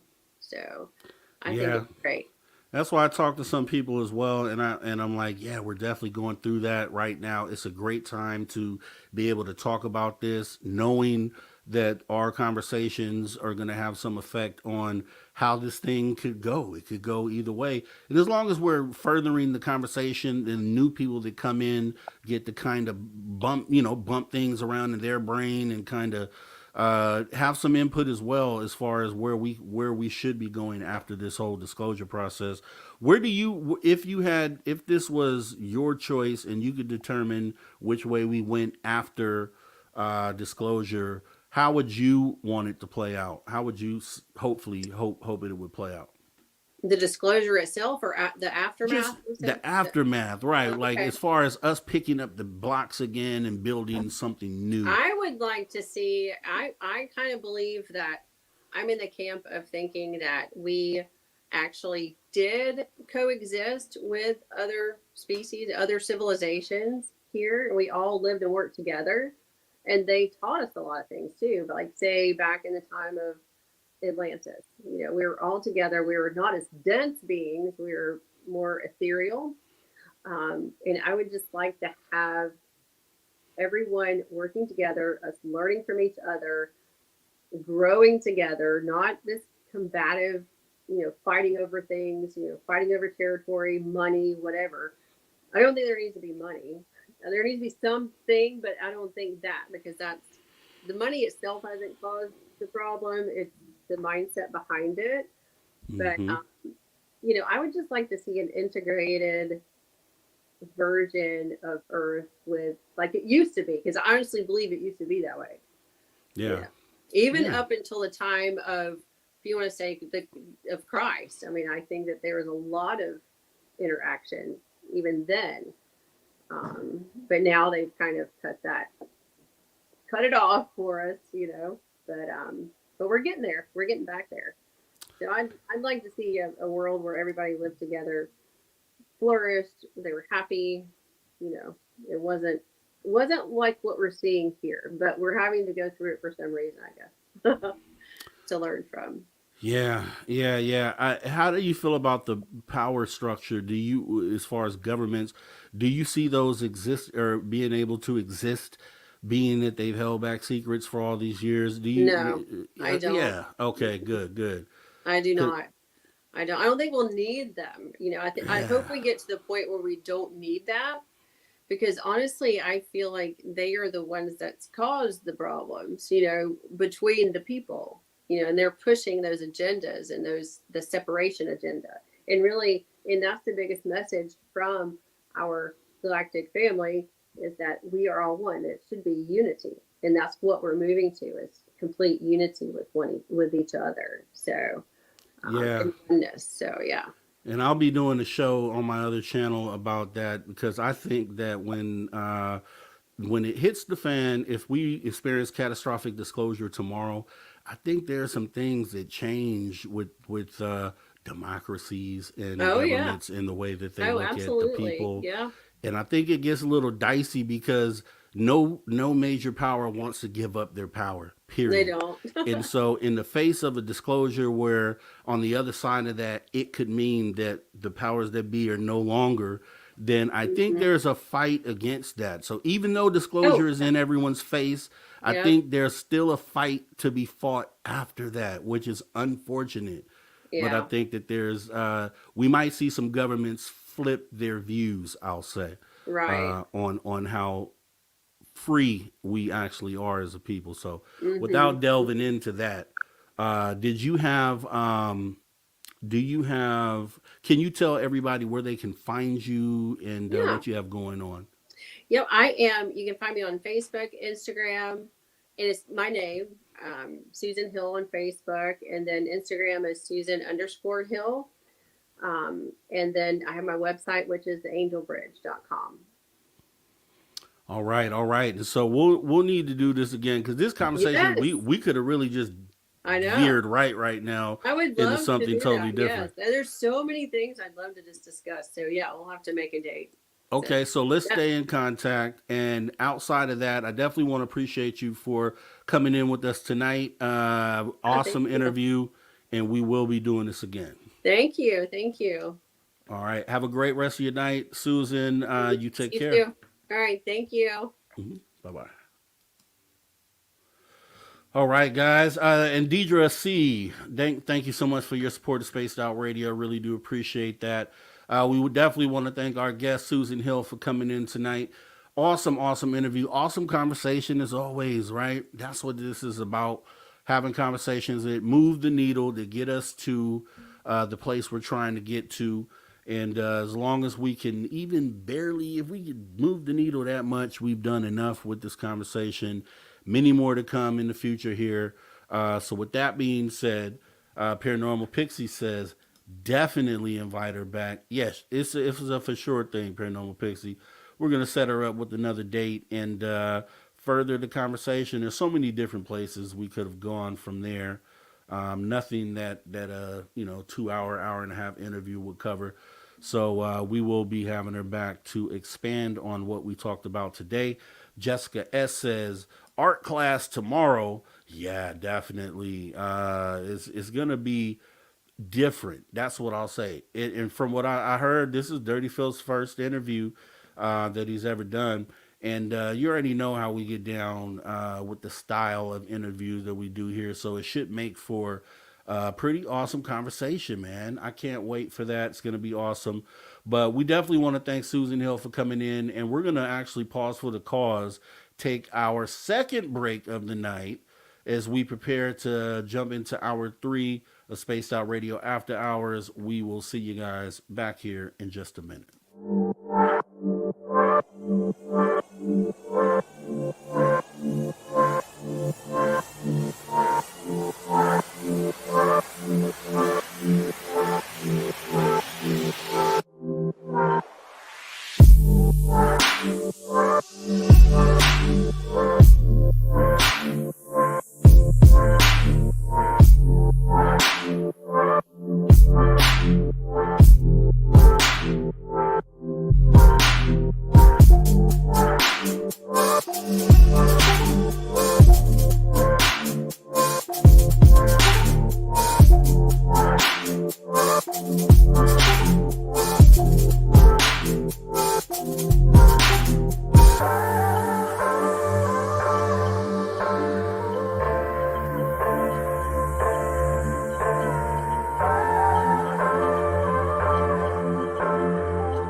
right, everybody. Welcome back to Spaced Out Radio after hour number 3 with me, your host, Mr. Rob G. As we go ahead and get into what we're going to do for hour 3.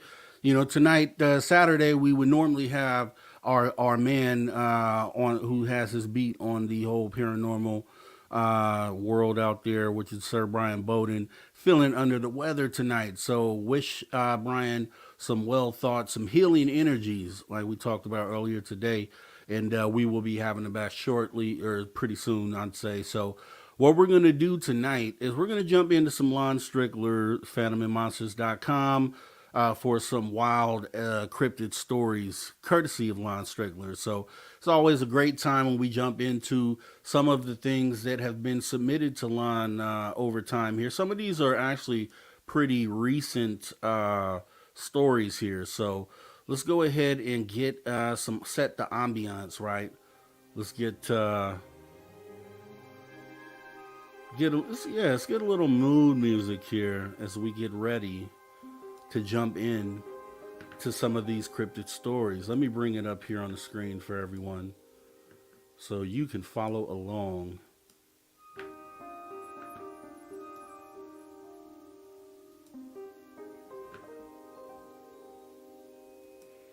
All right, so this is actually our second story. Let me go ahead and flip into this one. Okay, mysterious, macabre, creepy dolls discovered in Alabama swamp. Let's go ahead and take a look at this story.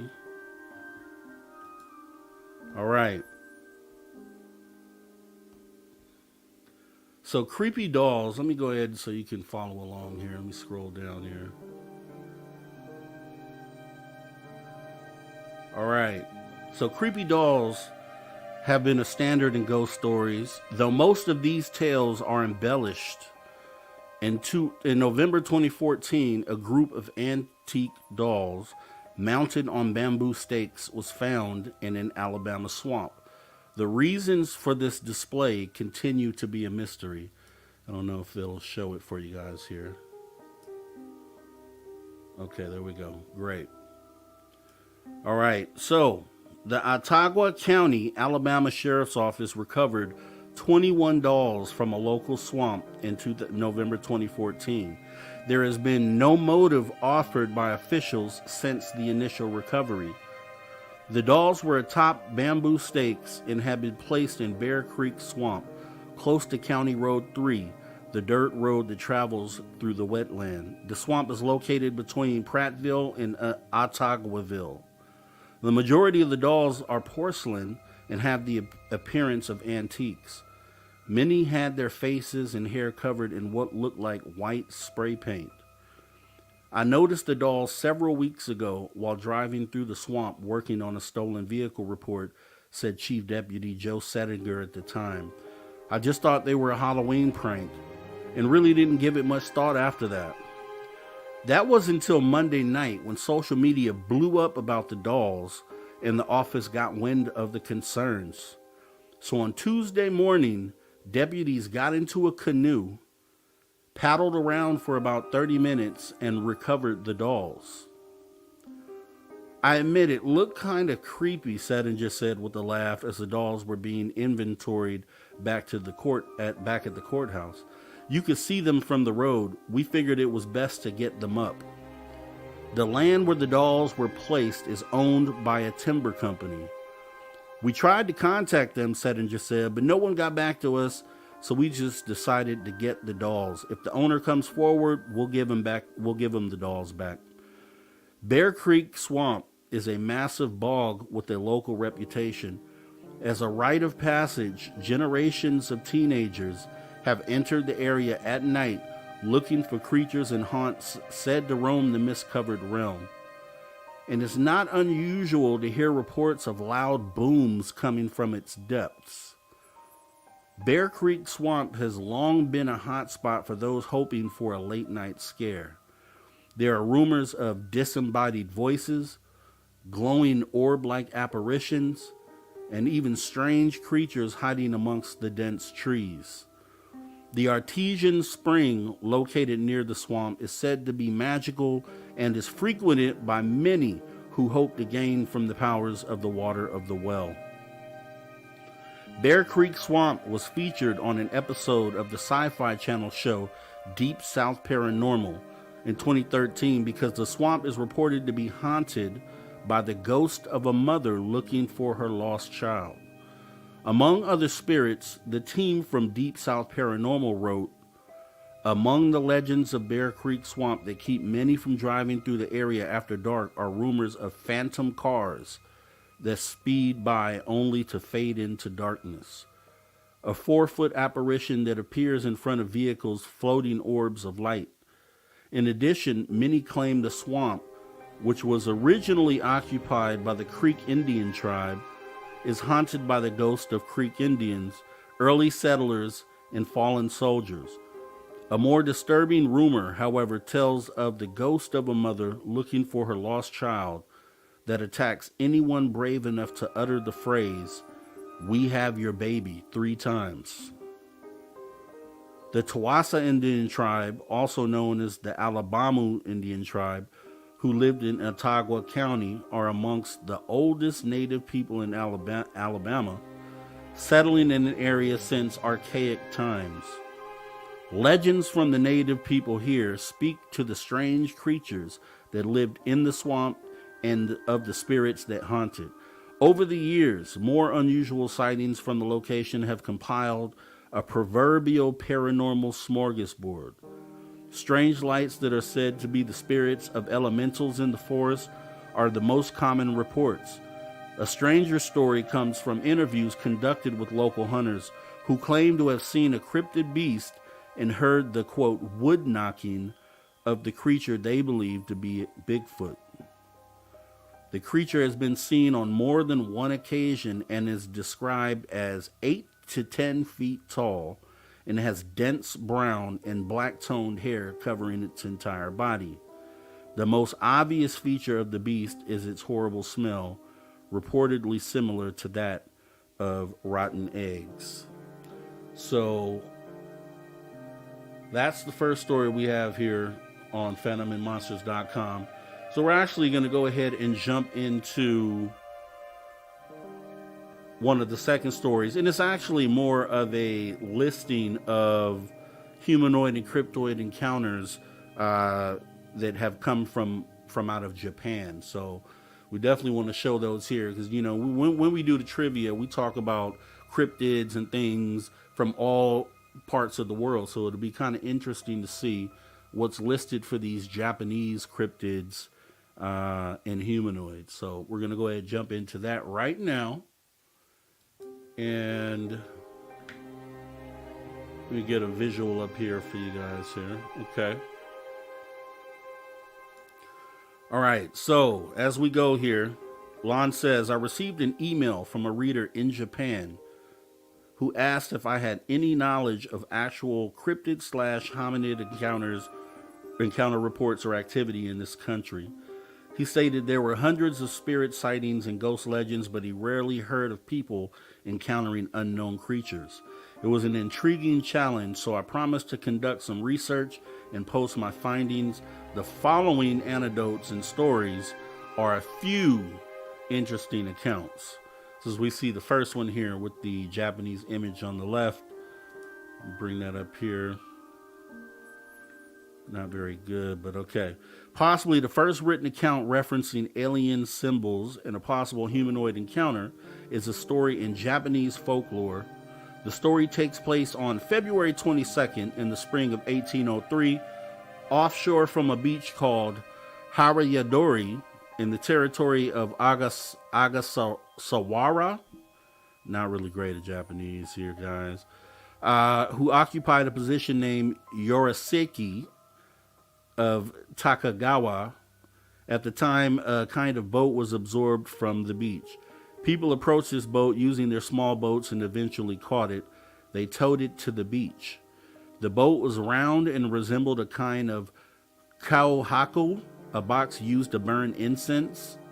Its diameter was more than 5.45 inches. On the upper part of the boat, There were glass-fitted shoji, which are windows with lattice, and they were shielded by a chan, a kind of waterproof putty made from pine tree gum. The bottom of this ship was reinforced by separated iron plates. This structure may protect the boat from destruction by sunken rocks. Since the glass-fitted shoji was transparent, the people could see inside the boat, where they found a woman with strange features. Her hair and eyebrows were red, and her face was pink. It seemed that long white hair was added to her original hair. This foreign woman held one square box whose size was about 2 shaku, or 60 centimeters, in her hands. It seemed that this box was very important to her because she held this box constantly, and she prohibited anyone from approaching it. The objects found in this boat were investigated by the people. There was about 2 shu, which is 3.6 liters of water in the small bottle. There were 2 pieces of carpet, cake-like food, and kneaded meat. While people discussed what to do about this boat, the woman observed them peacefully. This says another similar description of an incident was found. On March 24th, 1803, a strange boat drifted ashore on a beach named Haratono Hama in Hitachi state of Japan. The boat was hollow, and its shape was similar to a rice cooking pot. It had a kind of rimmed edge and a center level part from the boat. In the part above this edge, the boat was painted in black and had 4 small windows on 4 sides. All shoji, which are windows with lattice, were shielded by chan, a kind of waterproof putty made from pine tree gum. The lower part of the boat was reinforced by steel bars. These bars looked to be made of Western-made iron of the highest quality. The height of the boat was 1 ju, 2 shaku, which is 3.64 meters, and its diameter was 1 ju, 8 shaku, which is 5.45 meters. A woman or girl was found inside this boat, and her age appeared around 20. She was about 5 shaku, which is 1.5 meters tall, and her skin was white as snow. Her long hair vividly hung on her back. Her facial features were incomparably beautiful. Her clothes were strange and unrecognizable, and her language was not understood by anyone. She held a small box in her hands and prevented anyone from approaching this box. Okay, getting into the next part here, we have Japanese cryptid wolves, which let me see if we can see that here. Okay, Japanese cryptid wolves. Reports of small like wolf canids come out of the Chichibu district of Japan in 1998. At least 70 people reported wolf howls in 1994, and there have been at least 26 claims that wolves seen from 1908 to 1978, all in the Omori and Oita regions of northernmost Japan, not to mention prints, howls, and scat. Several sightings have also been made of the Kii Peninsula. In 1936, a man in Hongu supposedly captured a wolf pup, but released it in case a parent attempted to retrieve it. The Honshu wolf, a dwarf species of wolf just over a foot tall and deemed extinct since 1905 due to a rabies epidemic, fits the general description. Attempts to record wolves howling by playing wolf howls to prompt them in 1995 were unsuccessful. Possibly these sightings were just misidentification of feral dogs. However, though Japan is heavily populated, its mountainous terrain would make it possible for a hidden population of wolves, in this case small wolves, to survive without public acknowledgement. Let's get into slimy footprints, the kappas. Around 11 p.m. on August 1st, 1984, in the town of Tsushima in Nagasaki Prefecture, a squid fisherman named Ryu Shirazaki was walking home from the local pier after work. As he passed near the Kuda River, he came upon a small group of children playing at the water's edge. While it was not entirely uncommon to encounter people fishing in the river at night, it was rather surprising to see the youngsters there. As Shirazaki approached the children, he was struck by how bizarre they appeared in the moonlight. He could make out swarthy faces, unusually spindly arms and legs, and glistening skin. Suspicious, Shirozaki called out to them as he neared, but they seemed startled and quickly disappeared into the water. The next morning, when he returned to the same spot, Shirozaki discovered a set of moist, teardrop-shaped footprints on the nearby pavement. The prints, which appeared to consist of a slimy substance that had begun to coagulate under the hot morning sun, stretched for about 20 meters. Each footprint measured 22 centimeters, about 10 inches long, and 12 centimeters, so by 10 by 5 inches wide.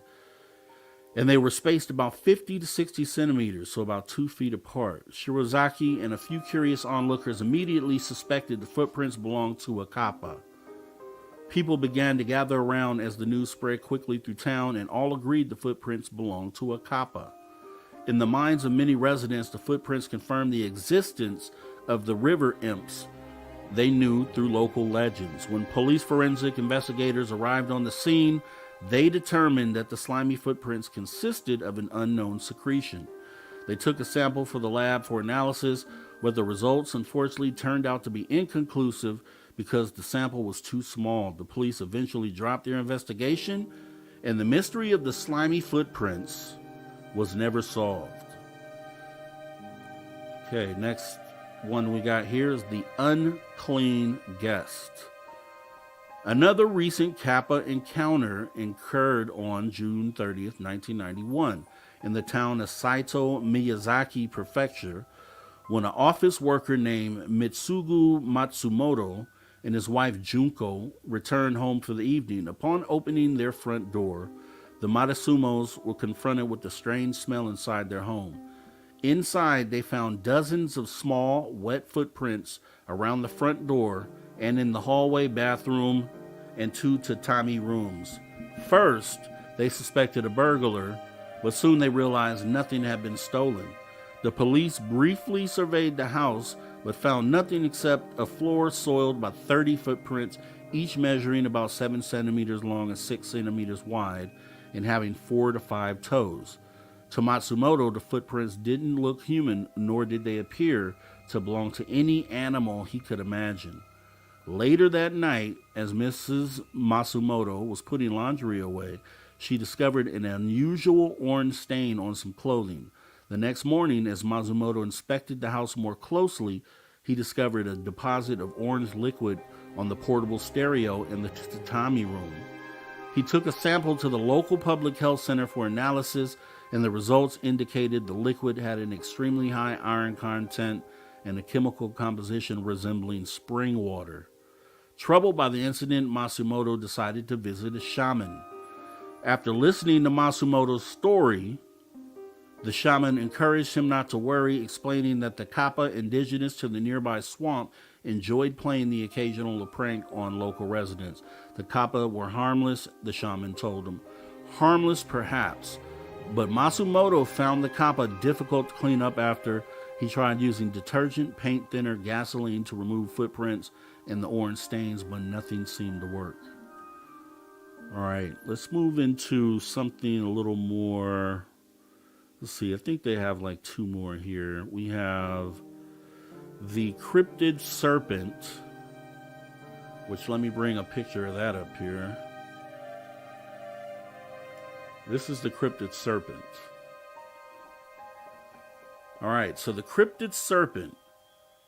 In 2000, Yoshi Okayama in Japan. In 2000, Yoshi Akiyama, Japan was in the news as people were flocking to the region to hunt for Tushinoko, a chirping reptile-like cryptid bearing at least some resemblance to a snake or a long, thick lizard. A 20 million yen reward for the Yoshi municipal government was the source of all the excitement.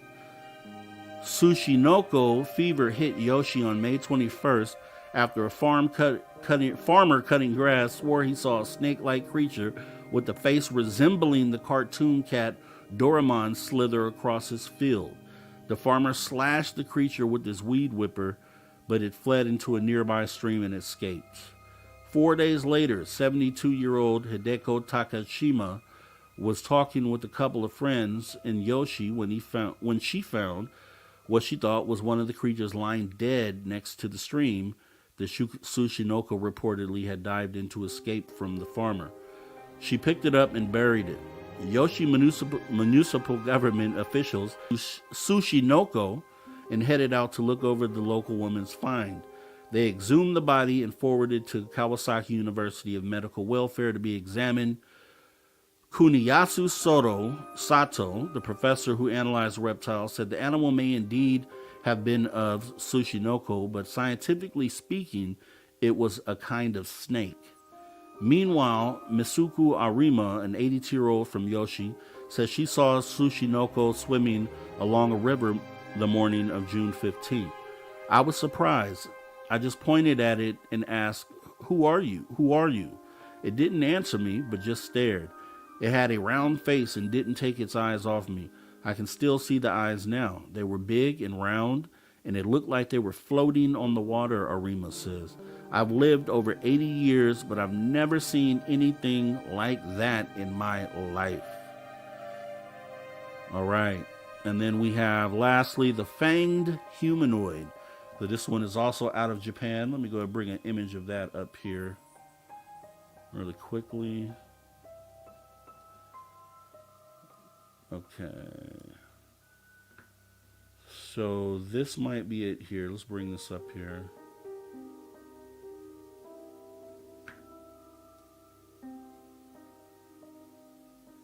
One moment here. All right, it's not coming up, but you see it. All right, so the fanged humanoid.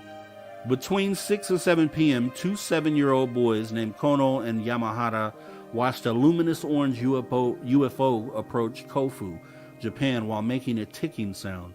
It landed on 3 ball-shaped legs in a nearby vineyard. The object was a domed disc 5 meters in diameter and 6 feet high. The boys got very close to it and discovered the surface of the object was silver-colored and had strange characters embossed on its surface. The ladder extended out of the craft down to the ground, and a humanoid creature slightly over 4 to 5 feet tall, 4 feet tall, disembarked. It wore a silver uniform, carried something that looked like a gun. His skin was dark brown, and he had large pointed ears, but his large head had no facial features, no eyes, no nose or mouth. It merely had wrinkles on the face and 3 silvery 2-inch long fangs where the mouth would be. Both boys could see one more smaller humanoid in the cockpit. The being that had emerged reached out and touched one of the boys, patting him twice on the shoulder and uttering words like a tape recorder running backwards. The boy who had been touched sat down, paralyzed either by touch or fear, but his companion took him on his back and carried him from the vineyard. They then ran to one of the boys' homes and informed their parents, who could at first see the orange light pulsating in the vineyard. Then it disappeared as they watched. 2 concrete posts were found pushed over at the landing site. Wow. Okay, so that one's pretty dramatic, pretty epic. A fanged humanoid with no eyes, no nose, but only 2 fangs in a mouth. Very strange, but there's I can't remember, was it the Tuscaloosa UFO sighting?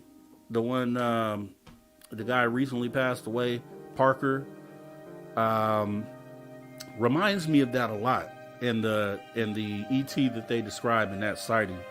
So that one's pretty dramatic. Out of all the stories right there, that one was the most compelling and the most the scariest one, I guess, for me. So with that being said, Lon Strickler has a lot of awesome stuff. You guys need to definitely make sure you go over there and give him a shout out and support what he's doing over there, and also on his YouTube channel, where I believe he goes over some of these stories as well and kind of goes more in depth in explaining how these stories got to him. So make sure you guys go and support Lon Strickler on this. But with that being said, we're about 30 minutes after the hour, and I think that's perfect. A perfect time and a perfect segue to kind of get into, I think, what some of you have been waiting for since last week. I know Deb from SAC has been waiting, as we go ahead and get ready to jump into some of this SOR trivia submitted by Deb from Sacramento. So we definitely want to thank Deb for submitting some of these questions and answers today. We'll go over as many of them as we can and try to get to the end of that. What I want to do first, though, because it actually takes a little bit of preparation to get set up for these questions and answers. So as I do that, we're going to go ahead and take a look at a couple of the Spaced Out Radio commercials that we have here for We Don't Have Ugly Swag, and then also, more importantly, for the Spaced Out Radio trip in Reno that is coming up. We'll be playing these commercials pretty much every day until that day comes up. Let's go ahead and jump into some of those as I try to go ahead and get set up for trivia. Here we go. Hey everyone, guess what? We do not have ugly swag. We have Spaced Out Radio gear that you're going to want to wear. Why? Because no one wants to wear ugly clothing. So head on over to spacedoutradio.com and go shopping today. You'll be glad you did. And it's a great way to support our show. Once you get your gear, send us a picture of you rocking out in your SOR swag.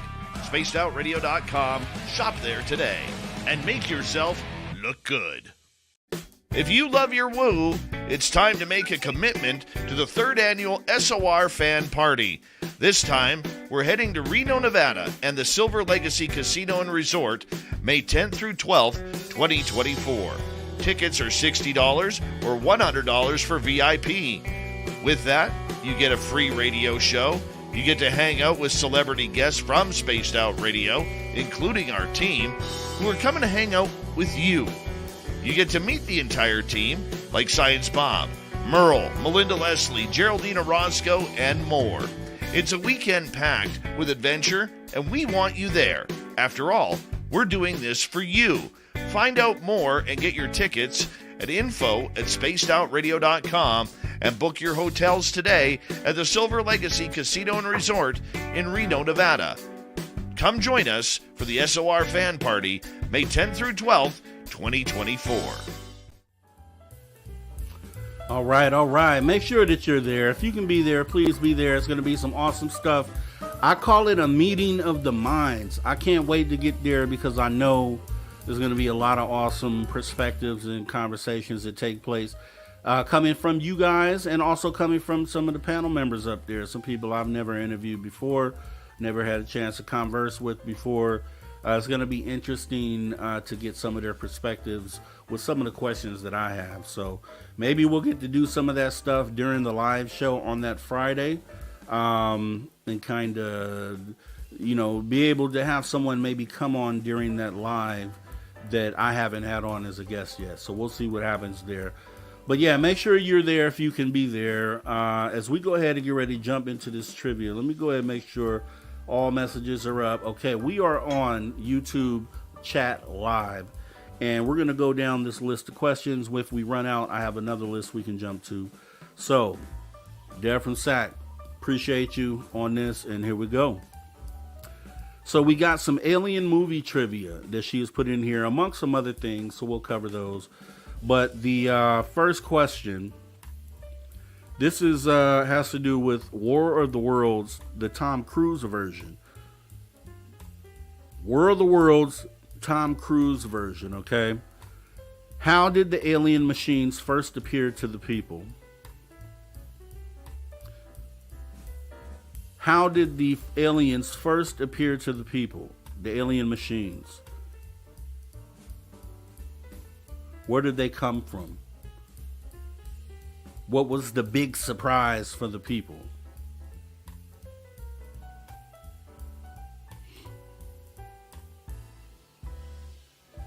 Okay. Here we go. Okay, there we go. We got one here. Let me bring her up on the screen. As Jennifer says, they came from underground, which is correct. Those ships came from underground, and it makes you think. It makes you think about the possibility that some of those things are underground here. It would make sense. I mean, we can't rule anything out We don't know what's under this planet. We have people that go into caves all the time, and they will tell you in a minute that they have not explored, most of these caves, and you just have to wonder what's under there. So, great answer, Jennifer. We appreciate you. Let's get to the next question here. We got another movie question.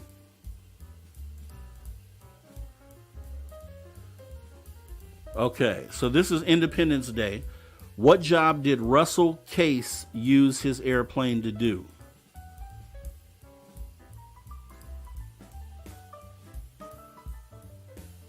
What job did Russell Case use his airplane to do? This is on Independence Day.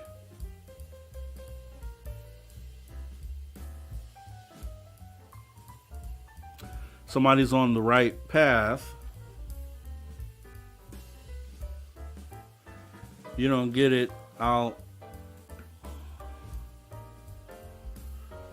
So the way the answer is put here. Let me see. I think we have to Mothman, right? So to Mothman says he used it as is dusting crops, a crop duster. That is the correct answer to Mothman. Appreciate you for that.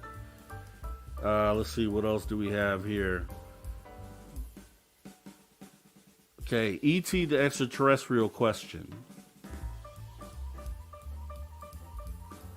What did E.T. say when pointing at the moon or space? What is E.T.'s tagline when he looked into space?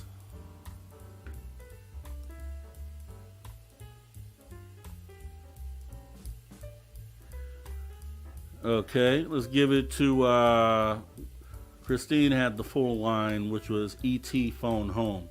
E.T. phone home, if you remember that. With that being said, definitely want to thank Welcome to the Show for the awesome super chat. Hold on, let me bring that up. Appreciate you. Welcome to the show for your support of Spaced Out Radio as we move on. All right, so the next one. What was E.T.'s favorite snack? E.T.'s favorite snack. And actually one of my favorite snacks.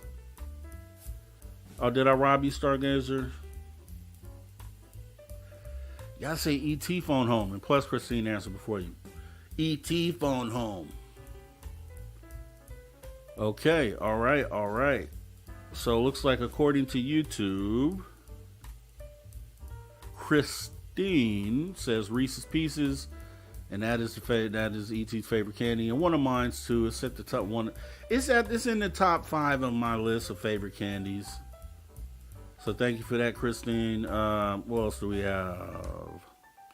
Okay, and I'm gonna mix some of these up here, because right now we're gonna go into there's some more alien movie questions, and we have Signs, one of my favorite movies as well, and it's just scary, right, to think about what's going on in that movie. But Signs.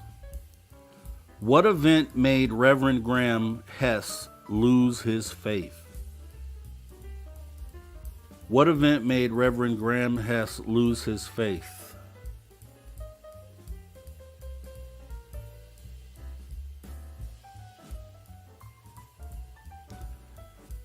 Okay, there we go. Vaughn. It was his wife's death. It was horrific death. Let's not sugarcoat that at all. Actually, pretty horrific. And yeah, it was pretty bad. So appreciate you, Vaughn. Correct answer.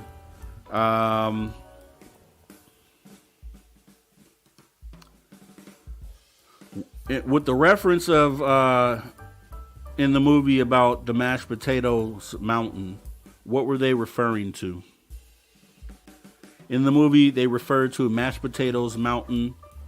What movie were they referring to? Which classic film were they referring to?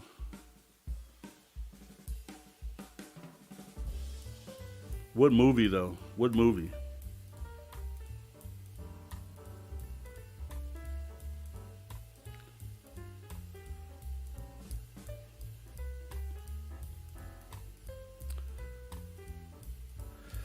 Yep. I'm going to go ahead and give it to Lex Diaz, Close Encounters of the Third Kind. Because there's C is up to C5, right? So we got to be specific. Close Encounters of the Third Kind. Close Encounters of the Third Kind.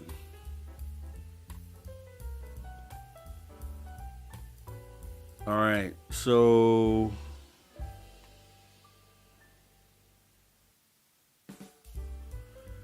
let's see.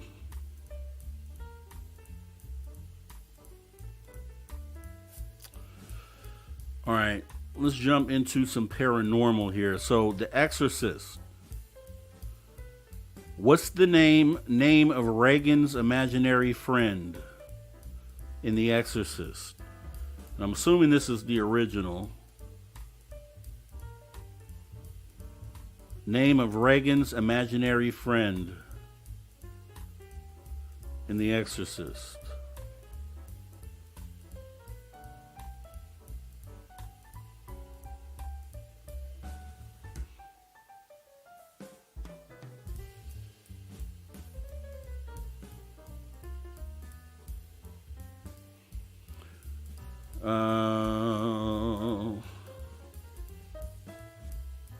I don't think I see it. Okay, here we go.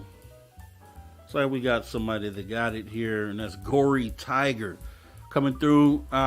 First time I think I seen you chat, Gory Tiger, but you got the correct answer. Appreciate you participating in tonight's trivia. You got it right, Gory Tiger. Thank you so much. And let's take a look here. What else do we have?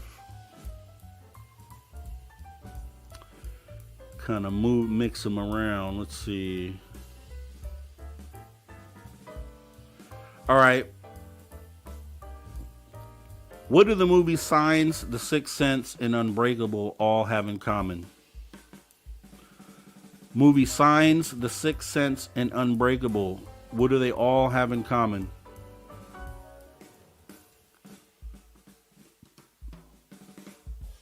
Signs, The Sixth Sense, and Unbreakable. What do those movies all have in common? There's one common denominator.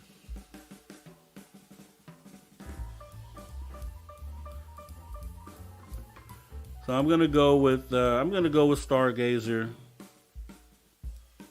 because they all have the same. Let's see. Actually, no. Let me go up because YouTube chat says that the correct answer was given by Christine. They all are directed by M. Night Shyamalan. I wouldn't expect you to spell that right because it's even a hard time saying it. M. Night Shyamalan directed all those films. But he fell off as of recent. We'll see if he makes a comeback. I think he had something in Signs, though. He had something special there. Let's see. Okay.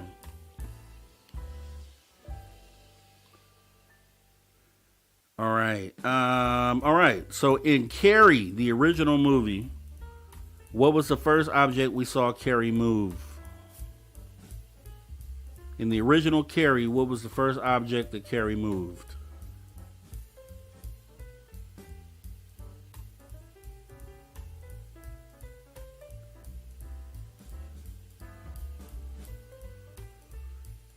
In Carrie, the original film,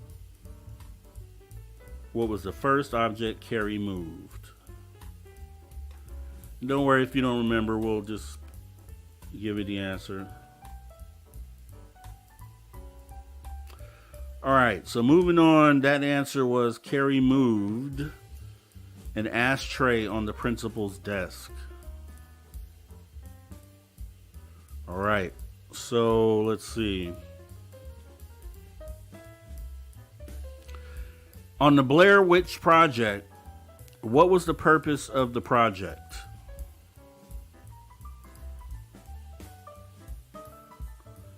If anyone knows, on the Blair Witch Project, what was the purpose of the project?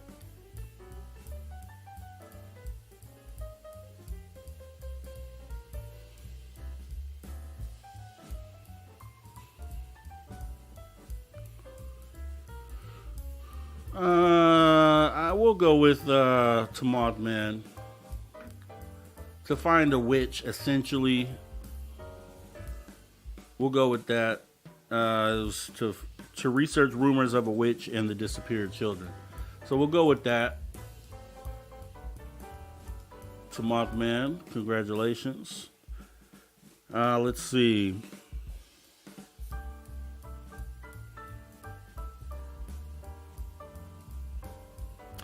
All right, this is one of my favorite movies, Halloween, right here. I'm a huge Michael Myers fan, by the way. Huge. What was the name that Laurie and the detective called Michael Myers after he disappeared in the last scene? What did they nickname Michael Myers when he disappeared in the last scene? There's got to be Michael Myers fans out there. What did they name him?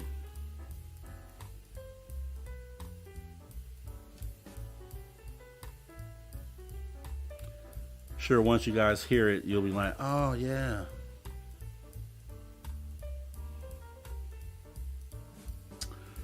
We'll give it about 10 seconds. Okay, here we go.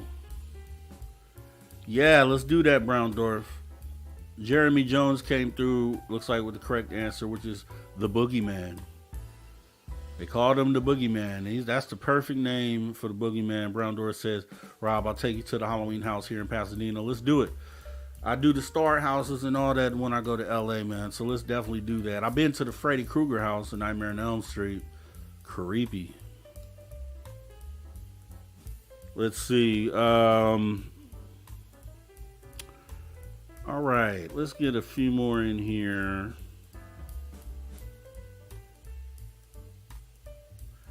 All right. Men in Black. And I've watched it maybe once, so I wouldn't be good on this answer, but maybe you know. Men in Black. Where did they find Orion's belt? Men in Black. Where did they find Orion's belt?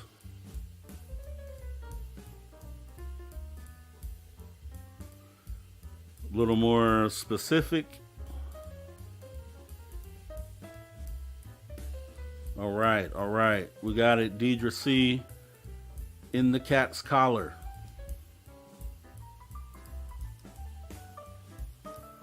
All right. We'll go ahead and take that. Appreciate it.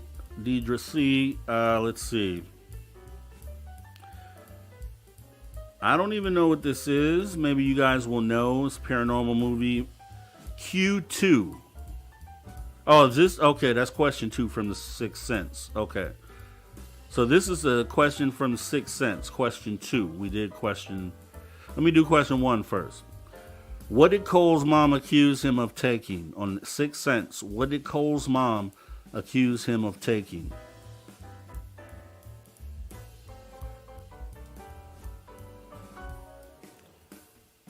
Sixth Sense, what did Cole's mom accuse him of taking?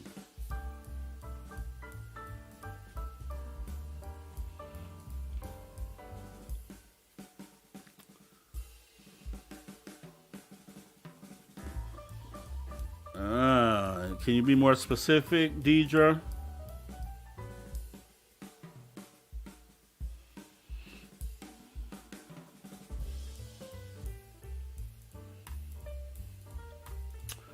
All right, we're going to give it to Deidre because Deidre is the closest, and it's basically what it is. Her mom's ornament, right? So that's what it was. So it's a bumblebee ornament. So we'll go ahead and give that one to Deidre C. Appreciate you, Deidre. And then the second question was, what was Malcolm's profession in the movie? What was Malcolm's profession?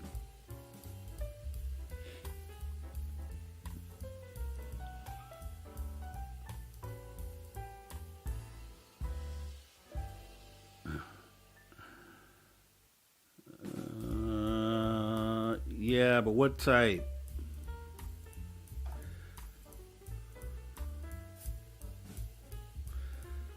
We'll give it to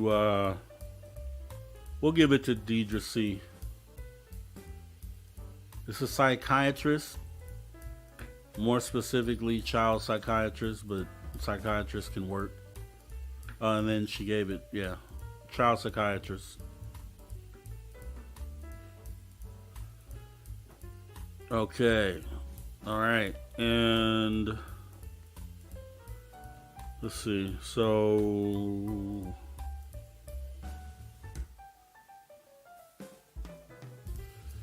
all right, so let's go back here. So in the Signs movie, after Reverend Graham dealt with the death of his wife, that made him lose his faith. So what event restored his faith? In the movie Signs, what movie restored the Reverend's faith?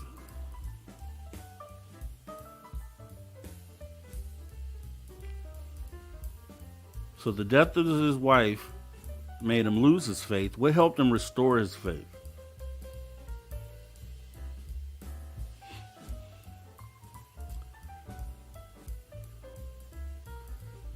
We're going to go with Vaughn. Closest one, the recovery of his son. More specifically, asthma attack.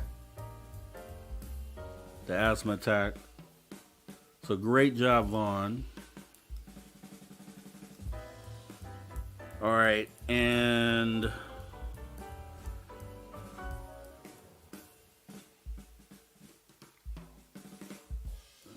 let's see. All right, this is for the movie Contact. How old was Ellie when her father died suddenly? On the movie Contact. How old was Ellie when her father died suddenly?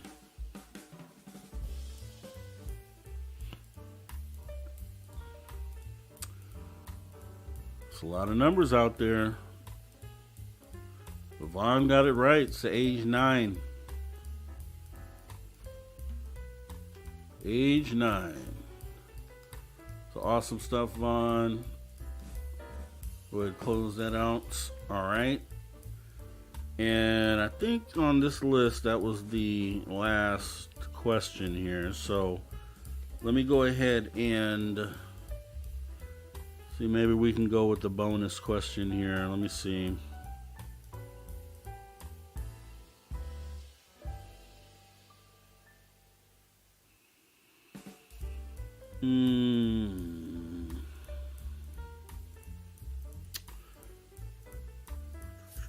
Okay.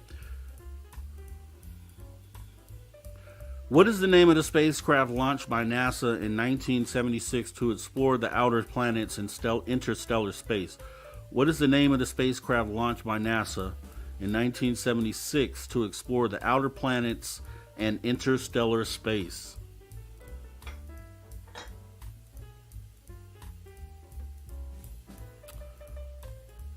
All right, so Mothman got him. Voyager.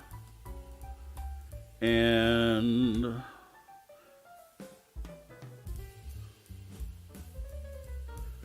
let's see. What government-led program was revealed in 2017 acknowledging the existence of unidentified aerial phenomenon and investigating their nature? Which government-led program was revealed in 2017 by Lou Elizondo, acknowledging the existence of unidentified aerial phenomenon and investigating their nature? All right. Lex Diaz, A-Tip. And that is right about where we will stop it. So great job, Lex Diaz. Let's go ahead and take a look at all the correct answers here. So we had Jennifer had 1. Okay, Jennifer had 1. Mothman had 1, 2, 3. All right, Mothman now leading with 3. We have Christine with 1, 2, 3. All right, tie between Mothman and Christine for 3. And we have Vaughn with 1, 2, 3. It's a three-way tie to Mothman, Christine, and Vaughn. Okay, let's see. We got Lex Diaz with 1, 2. We got Gory Tiger with 1.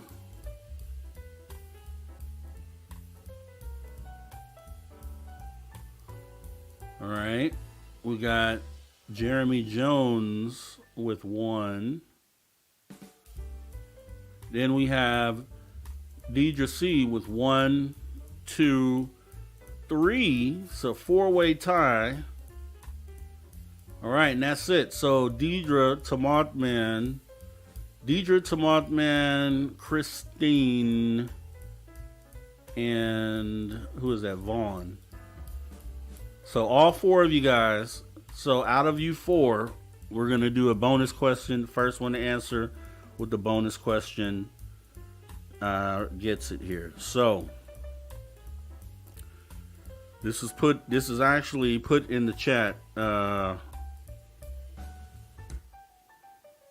Let's see.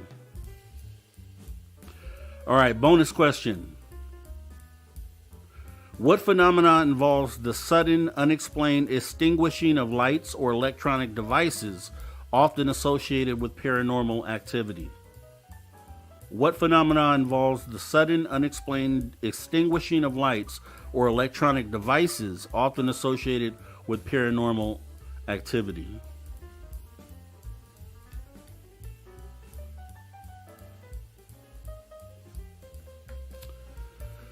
Looks like we'll go with Vaughn. Vaughn with EMT. We'll go with EMT because the other explanation of it is a blackout phenomenon, which is essentially EMT. So we'll go ahead and take that. So congratulations to Vaughn. Vaughn went ahead and smashed it on the bonus question. Everybody give it up to Vaughn taking home tonight's trivia. So awesome stuff. Awesome stuff. Walked away with some more knowledge, some things you may not have known before. So that was pretty awesome. Let me go ahead and go back here and take a look at all of our super chatters for tonight. Foxy Joe, appreciate you with your support, Spaced Out Radio. Same thing for you, Mike Bothwell. Appreciate your support. Vaughn, the winner tonight. Saying amazing story that I was telling earlier. Real life too, Vaughn. Real life. Appreciate your support of Spaced Out Radio as well. Deidre C, you were in the runnings. Do appreciate your support of Spaced Out Radio. Better luck next time. You'll get it one of these days for sure. And welcome to the show. We do appreciate your support of Spaced Out Radio. So let me go ahead and bring lower a little music here. All right. So myself, I want to thank everybody for coming out. It's been another awesome show. I want to thank our guest today, Susan Hill, and remind you guys that tomorrow is going to be a crazy epic show with none other than Dirty Filth. Dirty Filth.